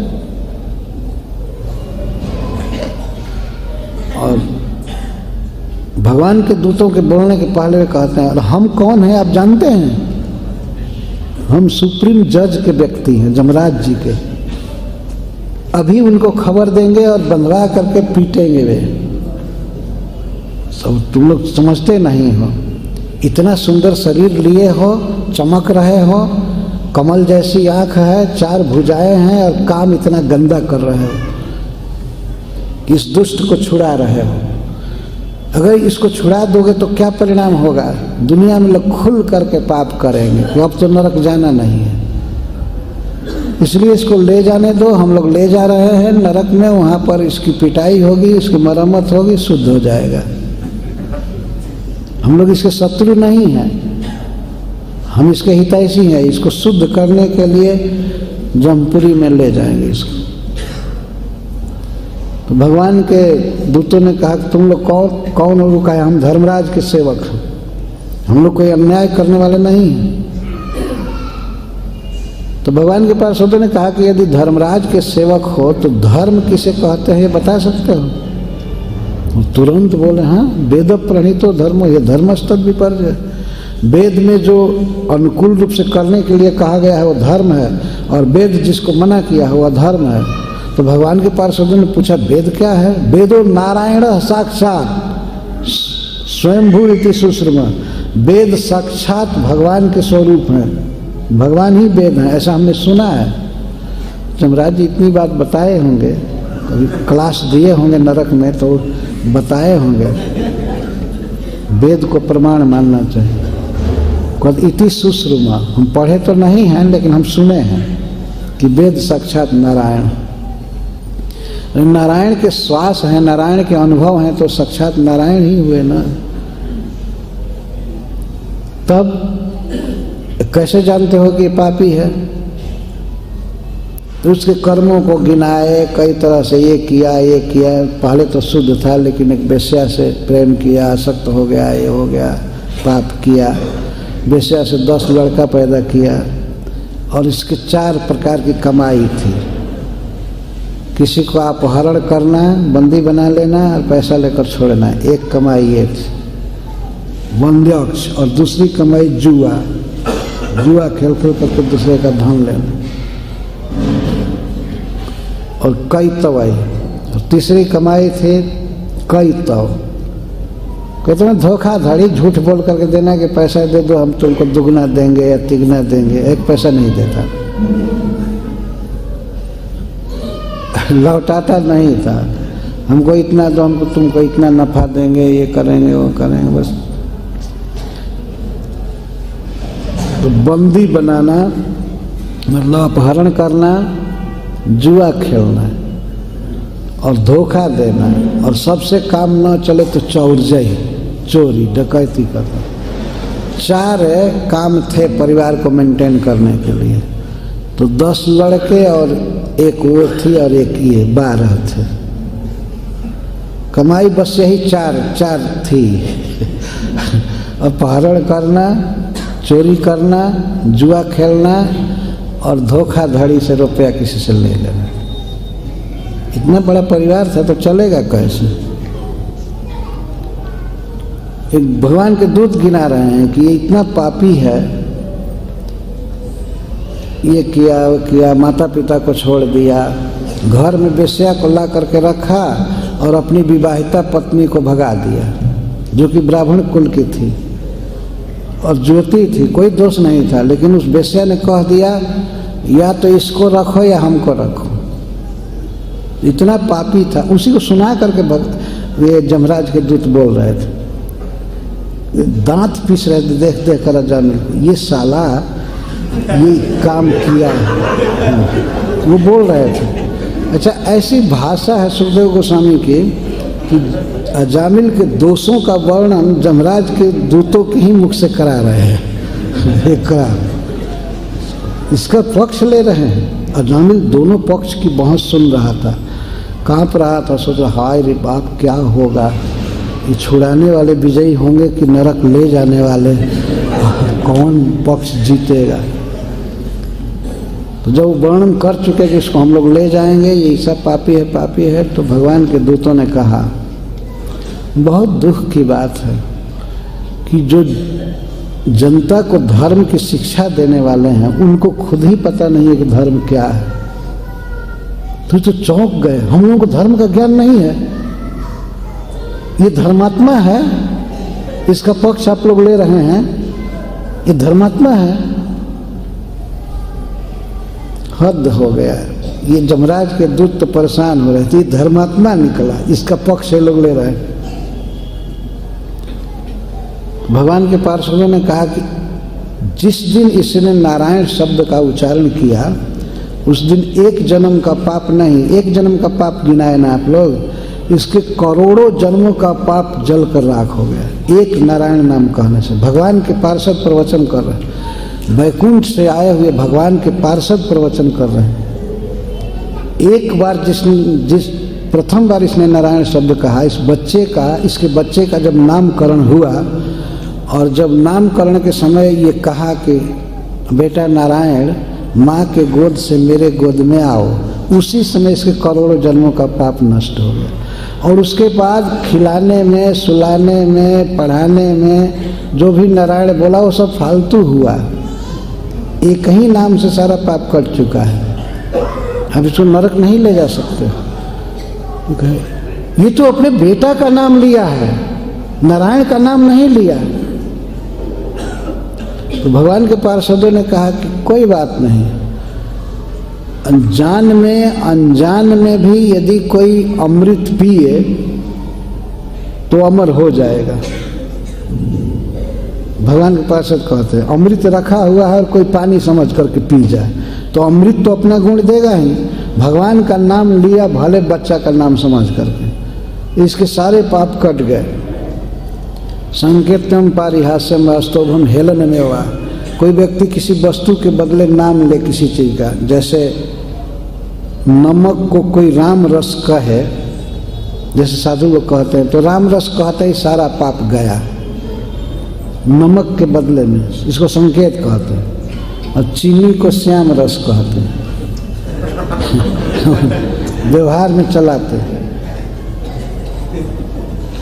कोई चीज का नाम रख लेते हैं, भगवान का नाम हरिनामामृत व्याकरण भगवान का नाम किसी वस्तु के बदले रख लिया जाए और उस वस्तु के लिए ही सोच करके प्रयोग कर रहा है, लेकिन फिर भी वो भगवान का नाम हो गया और उसके सारे पाप अशेष अघहरम विदुः। विद्वान लोग मानते हैं कि ऐसा नाम उच्चारण समस्त पापों को नष्ट कर देता है।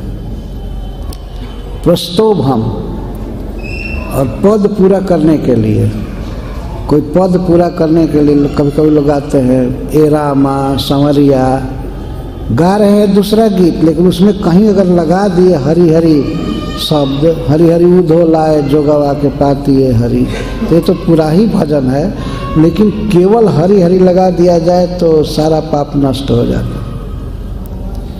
तो इस तरह से बहुत उदाहरण दिया, बहुत लंबी कथा है। उन्होंने सिद्ध किया कि यह पुण्यात्मा है, ये धर्मात्मा है, इसने भगवान का नाम लिया है, वो भी मरणासन समय में, इसे तुम कभी नरक नहीं ले जा सकते। अगर छूने का प्रयास किए बस तुम्हारे मृत्यु का ही समाचार तुम्हारे स्वामी को मिलेगा। जमराज जी को यही रिपोर्ट मिलेगा कि मरे, आपके 3 दूत खत्म हुए। अगर इसको छुए वो लोग तो समझे नहीं, भागे बिल्कुल बड़बड़ाते हुए, हम दिखाएंगे, हम जा रहे हैं स्वामी के पास। भागे चले गए जमराज के यहाँ और इसको भगवान के पार्षदों ने इसके जमपास को काट दिया, फ्री कर दिया। वो कुछ बोलना चाहता था, कृतज्ञता ज्ञापन करना चाहता था, तब तक भगवान के दूत अंतर्हित हो गए। उसके बाद वो हरिद्वार गया, गंगा जी में स्नान किया, भजन करता था। जप, अब कितना जप करता होगा, नाम की महिमा सुन लिया तो 15 साल रहा वहाँ। उसके बाद विमान पर चढ़कर भगवान के धाम गया। अजामिली कथा है भागवत। और वहाँ जब जमराज के दूत पहुँचे तो उस दिन में सलाम भी नहीं किए। रोज जाकर प्रणाम करते थे, लेकिन इतना क्रोध में थे भगवान के पार्षदों के प्रति, इतना क्रोध में थे कि उस क्रोध के आवेश में जमराज जी को प्रणाम नहीं किए। जा करके पूछे, इनका चेहरा उड़ा हुआ था, बड़े चिंता में थे। तो भगवान जमराज ने पूछा कैसे हो, ठीक हो ना? तो जमराज के दूत कहे कति संति है शास्त्र जीव लोक स्वय प्रभु त्रैविध्यम कुर्वतः कर्म फलाभिव्यक्ति है तब। आप पहले ये बताइए कि इस संसार में कितने ईश्वर हैं, कितने मालिक हैं, कितने मालिक हैं? जीव गलत काम करेगा या सही करेगा, उसको दंड देने वाला, इनाम देने वाला, कितने मालिक हैं? तो समझे नहीं जमराज जी। बस बात क्या हुई, बात क्या हुई? हम लोग आपके आदेश से गए उसको लाने के लिए, वो कानपुर वाला, वो पापी कन्नौज वाला अजाम, जिसका नाम अजामिल था, उसको लेने के लिए हम लोग गए आपके आदेश से। और जब बांध रहे थे, लाना चाहते थे, तब तक 4 देवता आकर के धमक गए, हमको डांट दिए, हम भाग आए, नहीं तो सरकार में मार दिए होते। बहुत बलवान थे। अरे कौन देवता, कौन देवता? अरे 4-4 भुजा उनको थी। कौन देवता पूछ रहे हैं? 4-4 भुजा थी, बहुत सुंदर लग रहे थे, बहुत तेज था।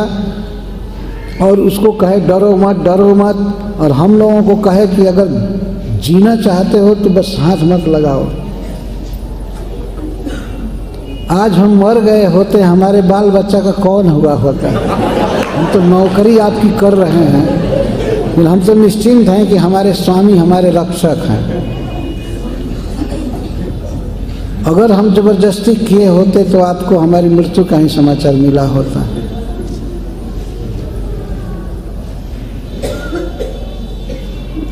तो पूछे रे कौन है, कौन, क्या क्या बात हुई कि उसकी रक्षा किए वे लोग? कुछ नहीं, जब हम लोग वहाँ गए तो केवल नारायण शब्द बोला, इसी पर चारों धमक आए। तब तो भगवान समझ गए, भगवान जमराज जी समझ गए, अरे भगवान का नाम लिया, तब तो भगवान के पार्षद आए होंगे ना। वो समझ गए। तब कहे अच्छा अच्छा समझ गए, तुम शांति से रहो। ये शांति से नहीं रहना है, हम तब समझेंगे कि आप रियल मालिक हैं जब उन चारों गुंडों को मंगा करके और नरक में आप उनको दुख देंगे, पीटेंगे, तब हम मानेंगे कि आप मालिक हैं। नहीं तो आप जैसे जुगनी की नौकरी हम नहीं करें। ये चक्रवर्ती पाद जी कहते हैं, आप जैसे कोई वैल्यू नहीं है। आप कहें कि पापी है, नरक में लाओ, और वहाँ जाने पर कोई जान मार दे, ऐसे आदमी की हम नौकरी नहीं करेंगे। वो कौन है, उनका क्या एड्रेस है, क्या आईडी है, उनको यहाँ मंगा करके हम लोगों के सामने चारों को पीटिए। इतना आक्रोश में तो बेचारे को दुख लगा था। इधर से भेजा जाए किसी पुलिस को कि जाओ चोर को पकड़ लाओ, और चोर ही मारने लगे। ये सोच की बात है ना।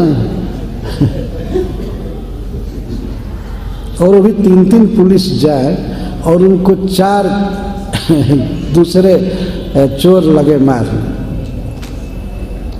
तो पुलिस अधीक्षक के पास आकर के, आईजी के पास और या किसी के पास तो शिकायत करेंगे ना, ये क्या हो रहा है, आपका क्या पावर है। तो भगवान जमराज समझ गए कि भगवान के पार्षद आए थे, तो वो प्रणाम किए भगवान को और कहे तुम्हारा बहुत बड़ा भाग्य था कि भगवान के पार्षदों का दर्शन हुआ।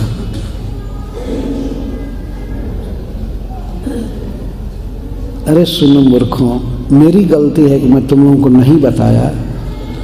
इस जगत का स्वामी कोई और है, उसी का नाम नारायण है। उसकी जो भक्ति करता है, उसके पार्षद उसकी रक्षा करते हैं। तो यही भक्ति किया था, भक्ति करने वाले की रक्षा करते होंगे भगवान नारायण के पार्षद, लेकिन अजामिल की रक्षा क्यों की है? ये तो कोई भक्ति किया नहीं। कह रहे तुम लोग धर्म का रहस्य नहीं जानते हो। धर्म का क्या रहस्य है? एतावा नेव लोकस्मिन् पुंसम स्वार्थ परस्मित् भक्ति जोगो भगवती तन्नाम ग्रहणादि। ये कहीं धर्म है मेरे प्यारे दूतों कि भगवान का नाम जप आदि करके भगवान में भक्ति हो जाए, प्रेम हो जाए, बस यही धर्म है जीव का। तो फिर भी वो तो किया नहीं धर्म। तो बाद में जमराज जी ने बताया किसी तरह से कोई भगवान का नाम ले तो पुण्यात्मा है और नरक के जाने योग्य नहीं है। वे लोग समझ गए, बहुत दीर्घ प्रवचन है, मैं संक्षेप में कह रहा हूँ, समझ गए। तो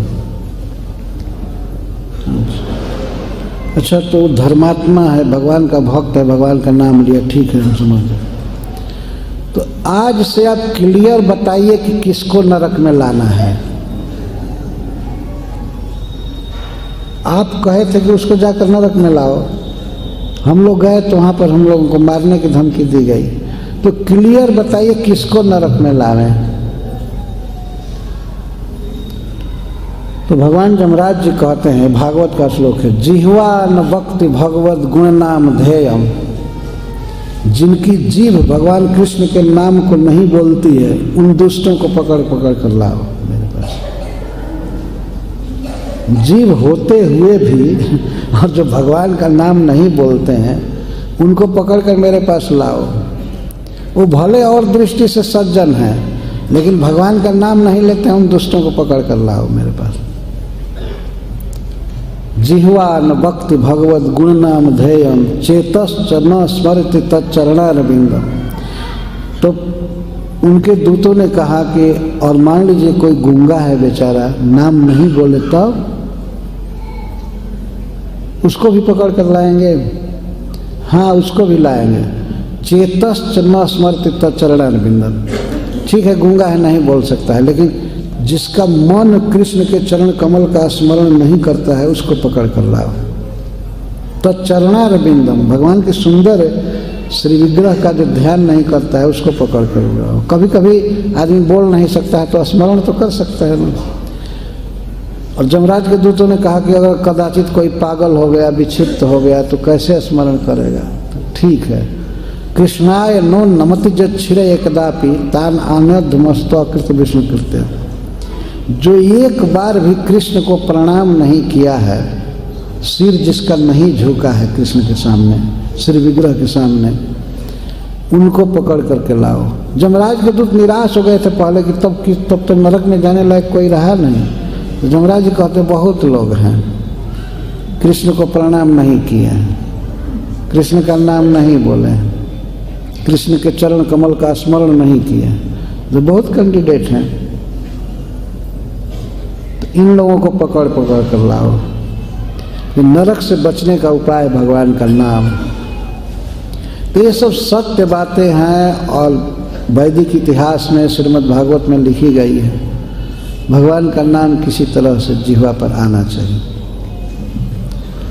तो ये भगवान का गुण है, उनका ऐश्वर्य है कि युद्ध भूमि में उनका दर्शन करके मरने वाले वीर भगवान के धाम में गए। ऐसा कौन व्यक्ति है जिसको देख करके मरने वाला भगवान के धाम में जाए।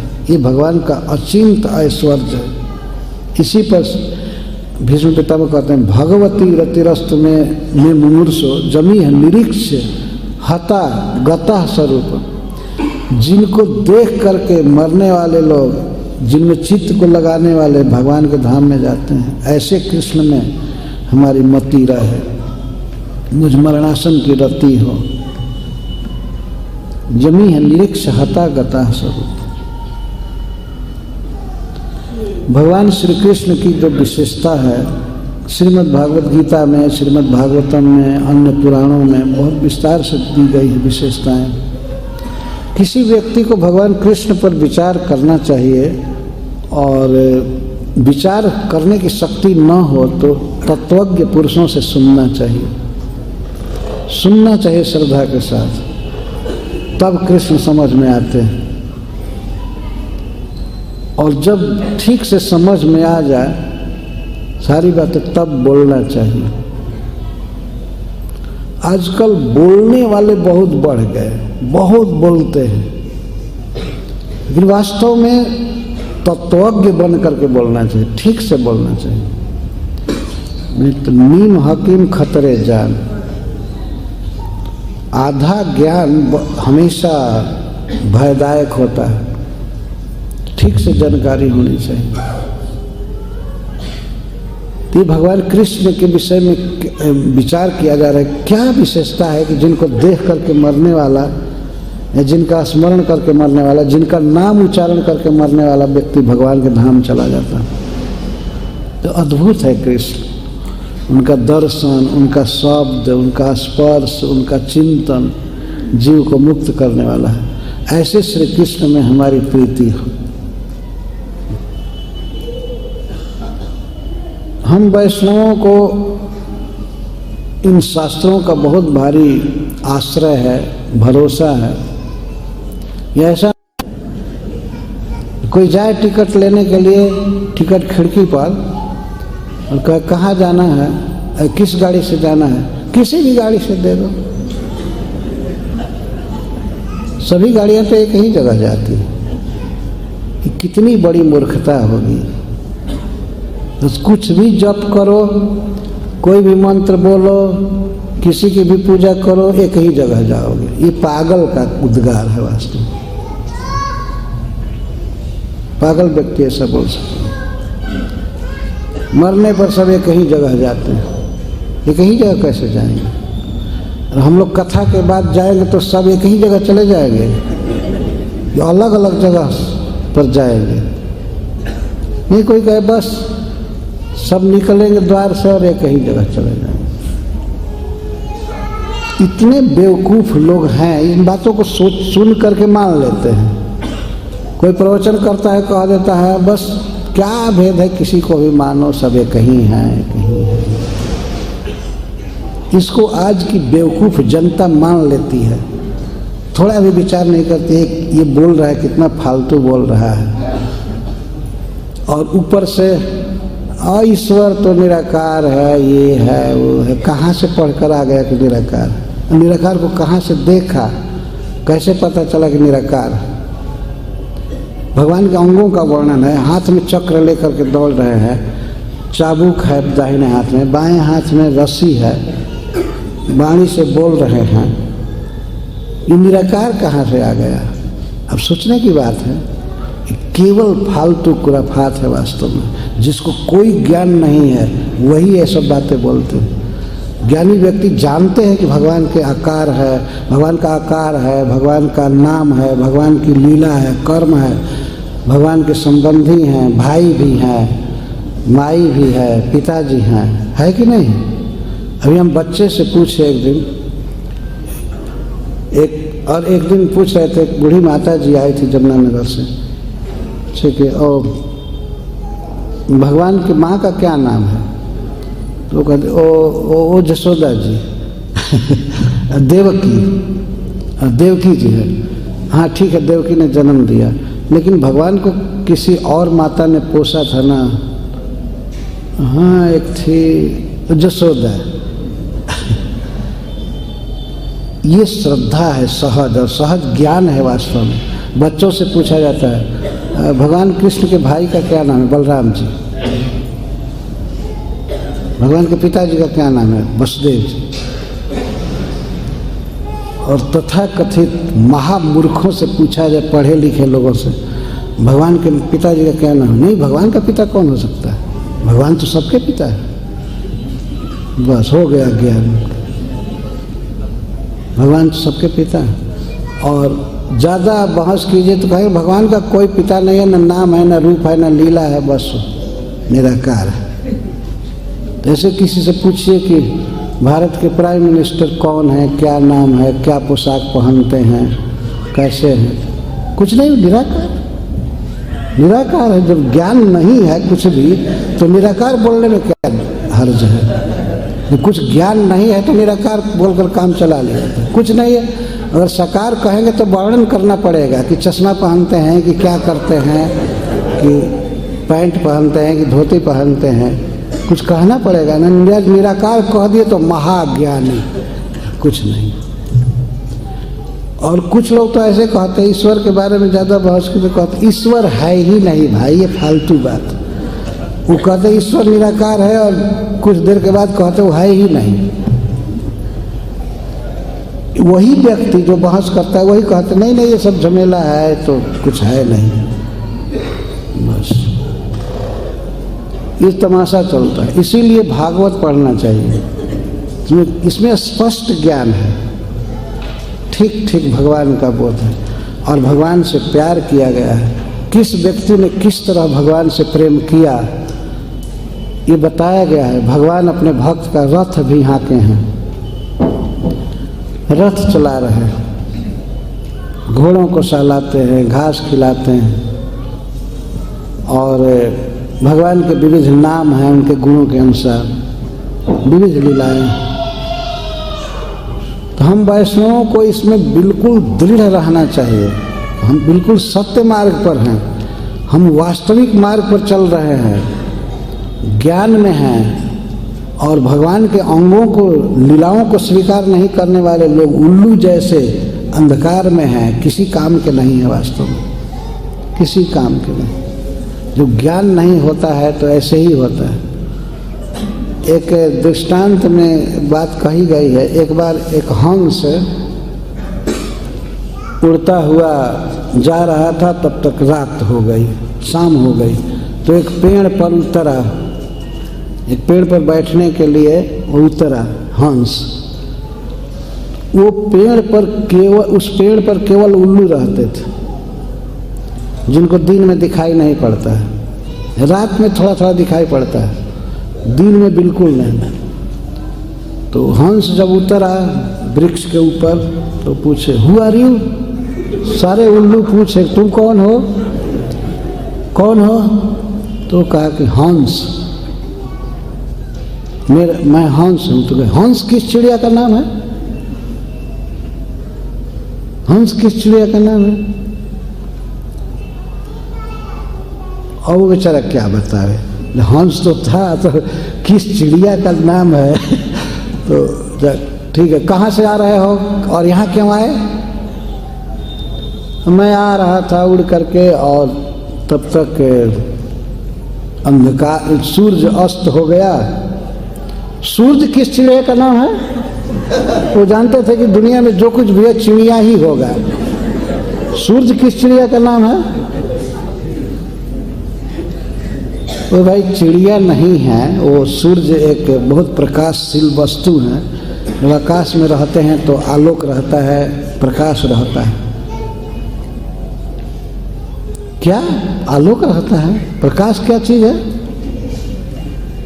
प्रकाश किसको कहते हैं? और वो हंस क्या बताए प्रकाश, जिस कारण सबको देखने की शक्ति मिलती है, प्रकाश से आंखें काम करने लगती है, उसको प्रकाश कहते हैं। और सूर्य उस प्रकाश का स्रोत है। कब प्रकाश होता है? अब क्या बताया जाए कब प्रकाश होता है? जब प्रकाश होता है उस समय तो उनको दिखाई बंद हो जाता है। तब जब लोग पूछे तब तुम आए क्यों? तो अंधकार छा गया, अब रास्ता नहीं सोचता, तो मैं आज रात को विश्राम करना चाहता हूँ यहाँ पर। अब दिखाई नहीं पड़ रहा है। हम लोगों को तो इसी समय दिखाई पड़ता है, इसके पहले तो कुछ दिखाई नहीं पड़ रहा है। वो कहते और सब ताली बजाने लगे, कैसा बेवकूफ आया है, कैसा ये हरे कृष्ण कर रहा है, तिलक किया है, हाँ हरे ईश्वर तो निराकार है। इस तरह से ताली पीटते। ये दिमाग भ्रष्ट है, ये हरे कुछ नहीं करने, जो मन में खाने का हो खाओ। ये क्या रिस्ट्रिक्शन है? प्याज मत खाओ, लहसुन मत खाओ, इस तरह से बोलते हैं डायरेक्ट। ये जीवन को बिल्कुल बेकाम बना देंगे लोग। खाना पर रिस्ट्रिक्शन क्यों डालते हैं? जिसका मन जो हो खाने दो। तो वो इस तरह से कहते हैं। अंधकार क्या चीज़ है? अंधकार किस चिड़िया का नाम है? जिसमें आँखों की क्षमता नहीं रहती है देखने की, वो अंधकार है। चाहे कब अंधकार चालू हुआ? तो अभी लगभग 45 मिनट पहले, 1 घंटा पहले चलो। इसको हटाओ यहाँ से। उल्टा बोल रहा है, इसको हटाओ, हटाओ इसको। लेकिन उल्लुओं में शक्ति नहीं थी कि राजहंस को हटा सके। अब वो रात भर बेचारे वो भी परेशान रहे, सारे उल्लू, क्योंकि सूर्य को देखे नहीं है। वो आपस में कॉन्फ्रेंस करते रहे। सूर्य नाम की कोई चीज़ नहीं है। सारे उल्लू अब वोट देने लगे, ताली बजा रहे थे। ये सूर्य का उपासक आया, सूर्य भक्त आया। वहम है, सूर्य कोई चीज़ नहीं है, सब चीज़ निराकार है। क्योंकि अंधकार में सब चीज़ निराकार रहता है। घना अंधकार हो, कुछ न दिखाई पड़े तो निराकार है ही। घर भी निराकार, कार भी निराकार, रोड भी निराकार, अंधकार में तो सब निराकार। तो इसी तरह से जो अज्ञान में है वास्तव में उनके लिए ईश्वर भी निराकार। और तो बात छोड़ ही दीजिए, सब कुछ ज्ञान है ही नहीं, अंधकार छाया हुआ है। जिन्होंने कभी भागवत सुना नहीं, गीता जिन्होंने देखा नहीं, सुना नहीं गुरुजनों से, वे कहाँ से भगवान के सुंदर अंगों की कल्पना कर पाएंगे, सोच भी नहीं पाएंगे कि भगवान सबसे सुंदर व्यक्ति हैं, सबसे विद्वान हैं, परम ऐश्वर्यवान हैं, परम धनी हैं और परम भक्तवत्सल हैं, अपने भक्तों से स्नेह करते हैं। वे अर्जुन का रथ हाँकते हैं, ये वे गिरिराज गोवर्धन उठाए थे, कालिए के फण पर नृत्य किए थे, दावानल पिए थे। ये सब बातें कहाँ से जान पाएंगे जब तक सुनेंगे नहीं, पढ़ेंगे नहीं। और बस पढ़े नहीं, सुने नहीं, बस कोई ना कोई मतांतर चला करके और ये सब संसार को ठग रहे हैं। ये श्रीमद् भागवत है जिसमें भक्तों के उद्गार दिए गए, जिन्होंने भगवान को आंखों से देखा है, देखा ही नहीं, उनके साथ संबंध स्थापित किया है, उनके साथ खेला है, खाया है, युद्ध किया है उनके साथ और कई तरह से उनके साथ रहे हैं। वे लोग बोलते हैं ईश्वर के विषय में, भगवान के विषय में, वो प्रमाणिक। तो ईश्वर कैसे हैं? एक बार प्रभुपाद जी से पूछा एक व्यक्ति, तो स्वामी जी आप भगवान को मानते हैं, तो भगवान कौन है थोड़े में बताइए। तो प्रभुपाद जी कहे, वेणुम कड़ंत मरविंद दलायताक्ष बरहावतंस मसितां बुध सुंदरांगम कंदर्प कोटि कमनीय विशेष शोभम गोविंद मादि पुरुषम तमहम। भगवान ने कहा, प्रभुपाद जी ने कहा कि ईश्वर बांसुरी बजाता है, वेणुम कड़ंतम, उसकी आंखें कमल के समान सुंदर है, ब्रह्म संहिता में कहा गया, जो करोड़ों कामदेव से भी अधिक सुंदर है और बादल के समान सांवला शरीर है। ये है ईश्वर का वर्णन। वो व्यक्ति कहता है ये तो ब्रह्म संहिता में लिखा गया है ना, ब्रह्म संहिता में लिखा गया तो जिन्होंने देखा है उन्होंने कहा है ना, ग्रंथ में कहे हैं, उसी के अनुसार हम बोलेंगे ना। ब्रह्मा जी ने देखा भगवान कृष्ण को, तो वे उनके अंगों का वर्णन कर रहे हैं। तो आप तो ग्रंथ की बात कर रहे हैं। तो प्रभुपाद जी कहते तब तुम्हारे दिमाग का कचरा कहें, ग्रंथ से नहीं कहे तो और किससे कहे। एक व्यक्ति हैदराबाद में बहस कहने लगा, बार बार प्रभुपाद जी गीता को कोट कर रहे थे, गीता से उदाहरण दे रहे थे। तो वो कहा कि आप गीता से इतना क्यों बोल रहे हैं। तो प्रभुपाद जी कहते हैं क्या न्यूज़पेपर से बोलूं गीता से नहीं बोलूं तो न्यूज़पेपर से बोलूं, और गीता से बोल रहा हूं तो इसमें तुम क्या असंगति देखते हो। बोलो बोलो, कोई श्लोक बोलो जिसमें भगवान गलत बात बोले हैं, बोलो। प्रभुपाद जी लगे डांटने, नहीं तुम अभी बोलो, गीता में कौन गड़बड़ी तुम पाए, किस श्लोक में क्या गड़बड़ बात हुई है। फिर प्रभुपाद जी कहते हैं आचार्य शंकर इसको माने, आदि शंकराचार्य, रामानुजाचार्य, मध्वाचार्य, सभी लोग इसको माने हैं, तुम गीता से कोट करने पर क्यों उब रहे हो। बहुत डांट रहे। तो वो कैसी भी है उसमें प्रभुपाद जी बोले, गीता से न बोला जाए तो किससे बोला जाएगा। गीता में श्री कृष्ण कहते हैं कि मैं सबका प्रभु हूँ, मैं सबको जन्म देता हूँ, सबका मालिक हूँ, सबको जिला रहा हूँ, खिला रहा हूँ, जो मुझसे प्रेम करते हैं परम भाग्यवान हैं, वे महात्मा हैं, ये हैं वो।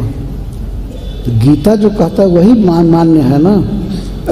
तो इस प्रकार शास्त्रों के अनुसार चलना चाहिए। इसलिए शास्त्र को सुनने की परंपरा है। पहले तो सुने, तो जिसमें भगवान के वचन, भगवान की लीलाएं सब दी गई। हम लोगों का बहुत बड़ा भाग्य है कि हम लोग इस परंपरा में हैं, ब्रह्मा जी से आने वाली परंपरा में, जिसमें नारद जी हैं, जिसमें मध्वाचार्य हैं, और जिसमें भगवान चैतन्य महाप्रभु हैं।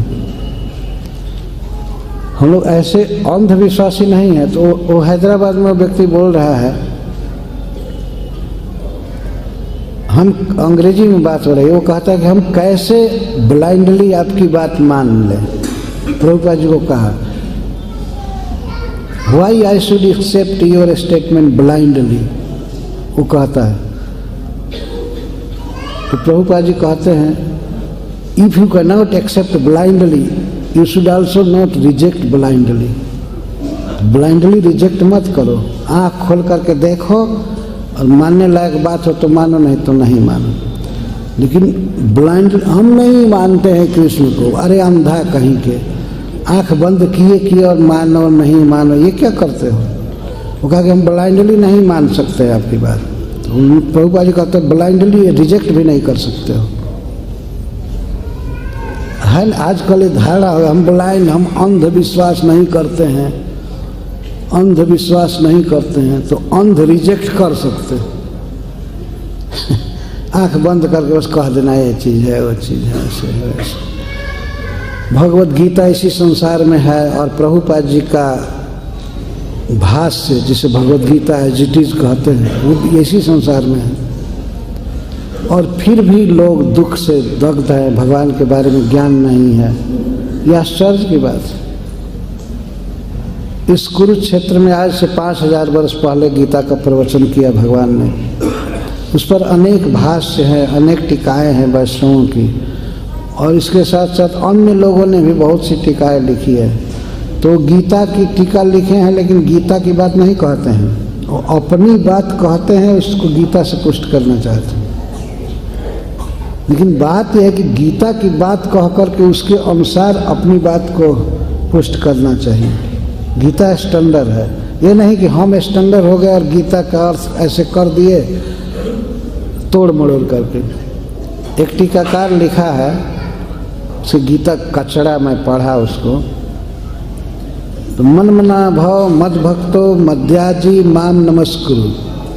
वो लिखता है, ये कृष्ण नामक व्यक्ति गीता का उपदेश किए तो वास्तव में कोई पुरुष नहीं है। मन मना भाव का अर्थ है कि जो गीता कह रहा है, बाँच रहा है, वो अपने लिए कहेगा। मन मना भाव, मुझ में मन लगाओ, मध्याजी माम नमस्कुरु, मेरा भक्त बनो, मुझ में मन लगाओ, मेरा भक्त बनो, मुझे प्रणाम करो, मेरी पूजा करो। इसका असली अर्थ ये है, जो गीता पढ़ेगा वो मैं कहकर बोलेगा। मन मनाओ, मुझ में मन लगाओ। तो तुम्हें अब ये कृष्ण नामक व्यक्ति में मन लगाने की मत सोचो। अब तुम गीता बोल रहे हो तो तुम उसके वाच्य हो,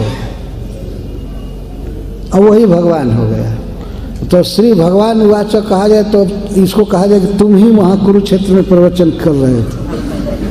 श्री भगवान वाचक लो पर कही के, ये बात लिखने में शर्म भी नहीं लगती। मन मना भव का अर्थ क्या है? मन मतलब भगवान कृष्ण। मन मत शब्द है, मत मना, मन मना, मुझ में मन लगा। तो उसका इमीडिएट अर्थ है कि अर्जुन के रथ पर बैठे हुए श्री कृष्ण जो इस गीता को बोल रहे हैं उनमें मन लगाना। यदि मान लीजिए हम किसी व्यक्ति से कहे कि हमको एक गिलास पानी लाओ, तो वो व्यक्ति एज इट इज अगर हमारी बात को कहेगा तो कहेगा कि ले जाओ स्वामी जी को पानी दे दो एक गिलास। ये असली अर्थ हुआ। ये नहीं कहेगा कि एक गिलास पानी मुझको लाओ। ये परंपरा बताएगा कि अगर हम पानी मांग रहे हैं, हम इस वाक्य के ओरिजिनल वक्ता हैं, हमको ज़रूरत है पानी की, तो कोई जा करके कहे ऐसे ही झूठ मूठ के मुझको पानी दो, फिर उस बात को सुनकर दूसरा कहे मुझको पानी दो, क्योंकि वो पानी मांग रहे हैं। तो पानी कौन मांग रहा है उसको देना है ना। कर मेरा भक्त बनो, मेरी पूजा करो।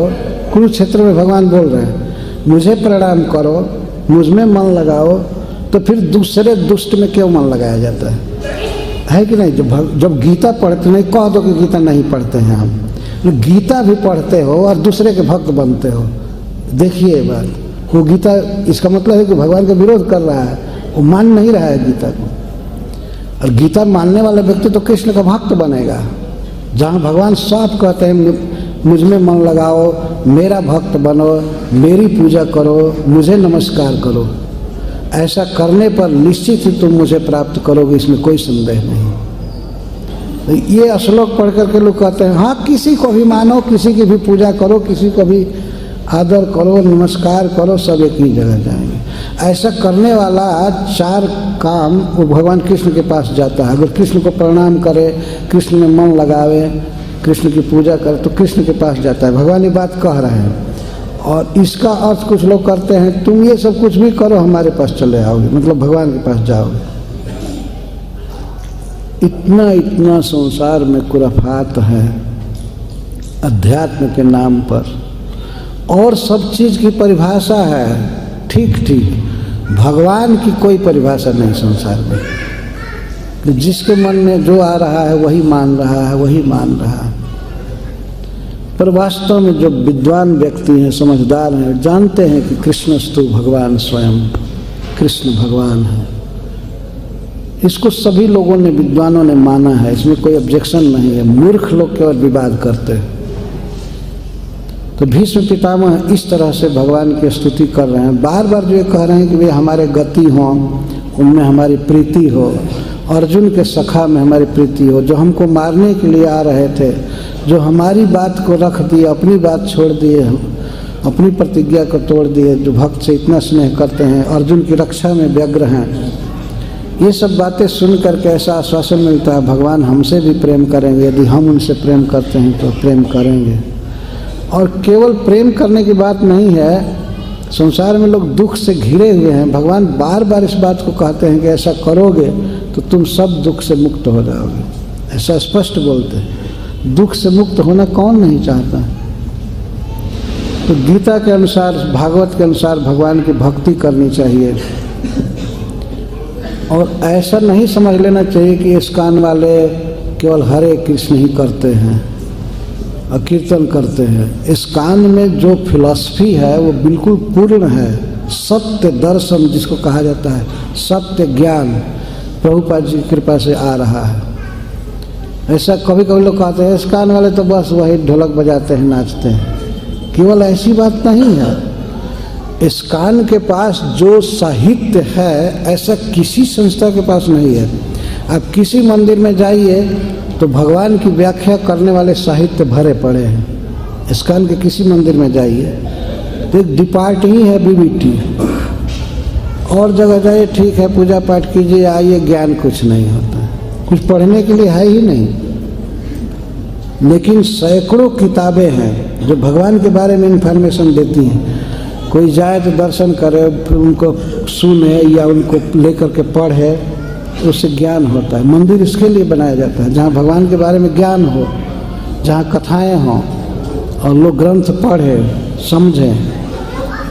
तो इस्कॉन के पास ही ऐसा पूर्ण वैज्ञानिक ढंग से सब कुछ है। भगवान का दर्शन है, भगवान की सेवा है और भगवान का वर्णन करने वाला प्रचुर साहित्य है। ऐसा साहित्य नहीं है कि वो व्याख्या करे कि भगवान निराकार है, ये है, ये इस फालतू चीज़ नहीं है। हम देख रहे हैं भगवत गीता है, श्रीमद् भागवतम है, चैतन्य चरितामृत है, ईशोपनिषद है, भक्ति रसामृत सिंधु है। ये सब बिल्कुल पॉजिटिव ज्ञान देने वाले ग्रंथ हैं। प्रभुपाद जी ने इस दृष्टि को दिया है कि मंदिर में जाए तो कुछ साहित्य लेगा, कुछ ग्रंथ लेगा, दर्शन किया, इसके बाद जाकर घर पर पढ़ेगा, सुनेगा, अपने बच्चों को देगा पढ़ने के लिए, तो ठीक ठीक ज्ञान होता रहेगा। इसलिए आप लोगों से निवेदन है कि इस इस्कॉन संस्था को भी स्वीकार कीजिए, करना चाहिए। इससे सच्चा ज्ञान मिलेगा, नहीं तो आदमी ऐसे ही भ्रम में रह जाएगा। स्वीकार करना चाहिए।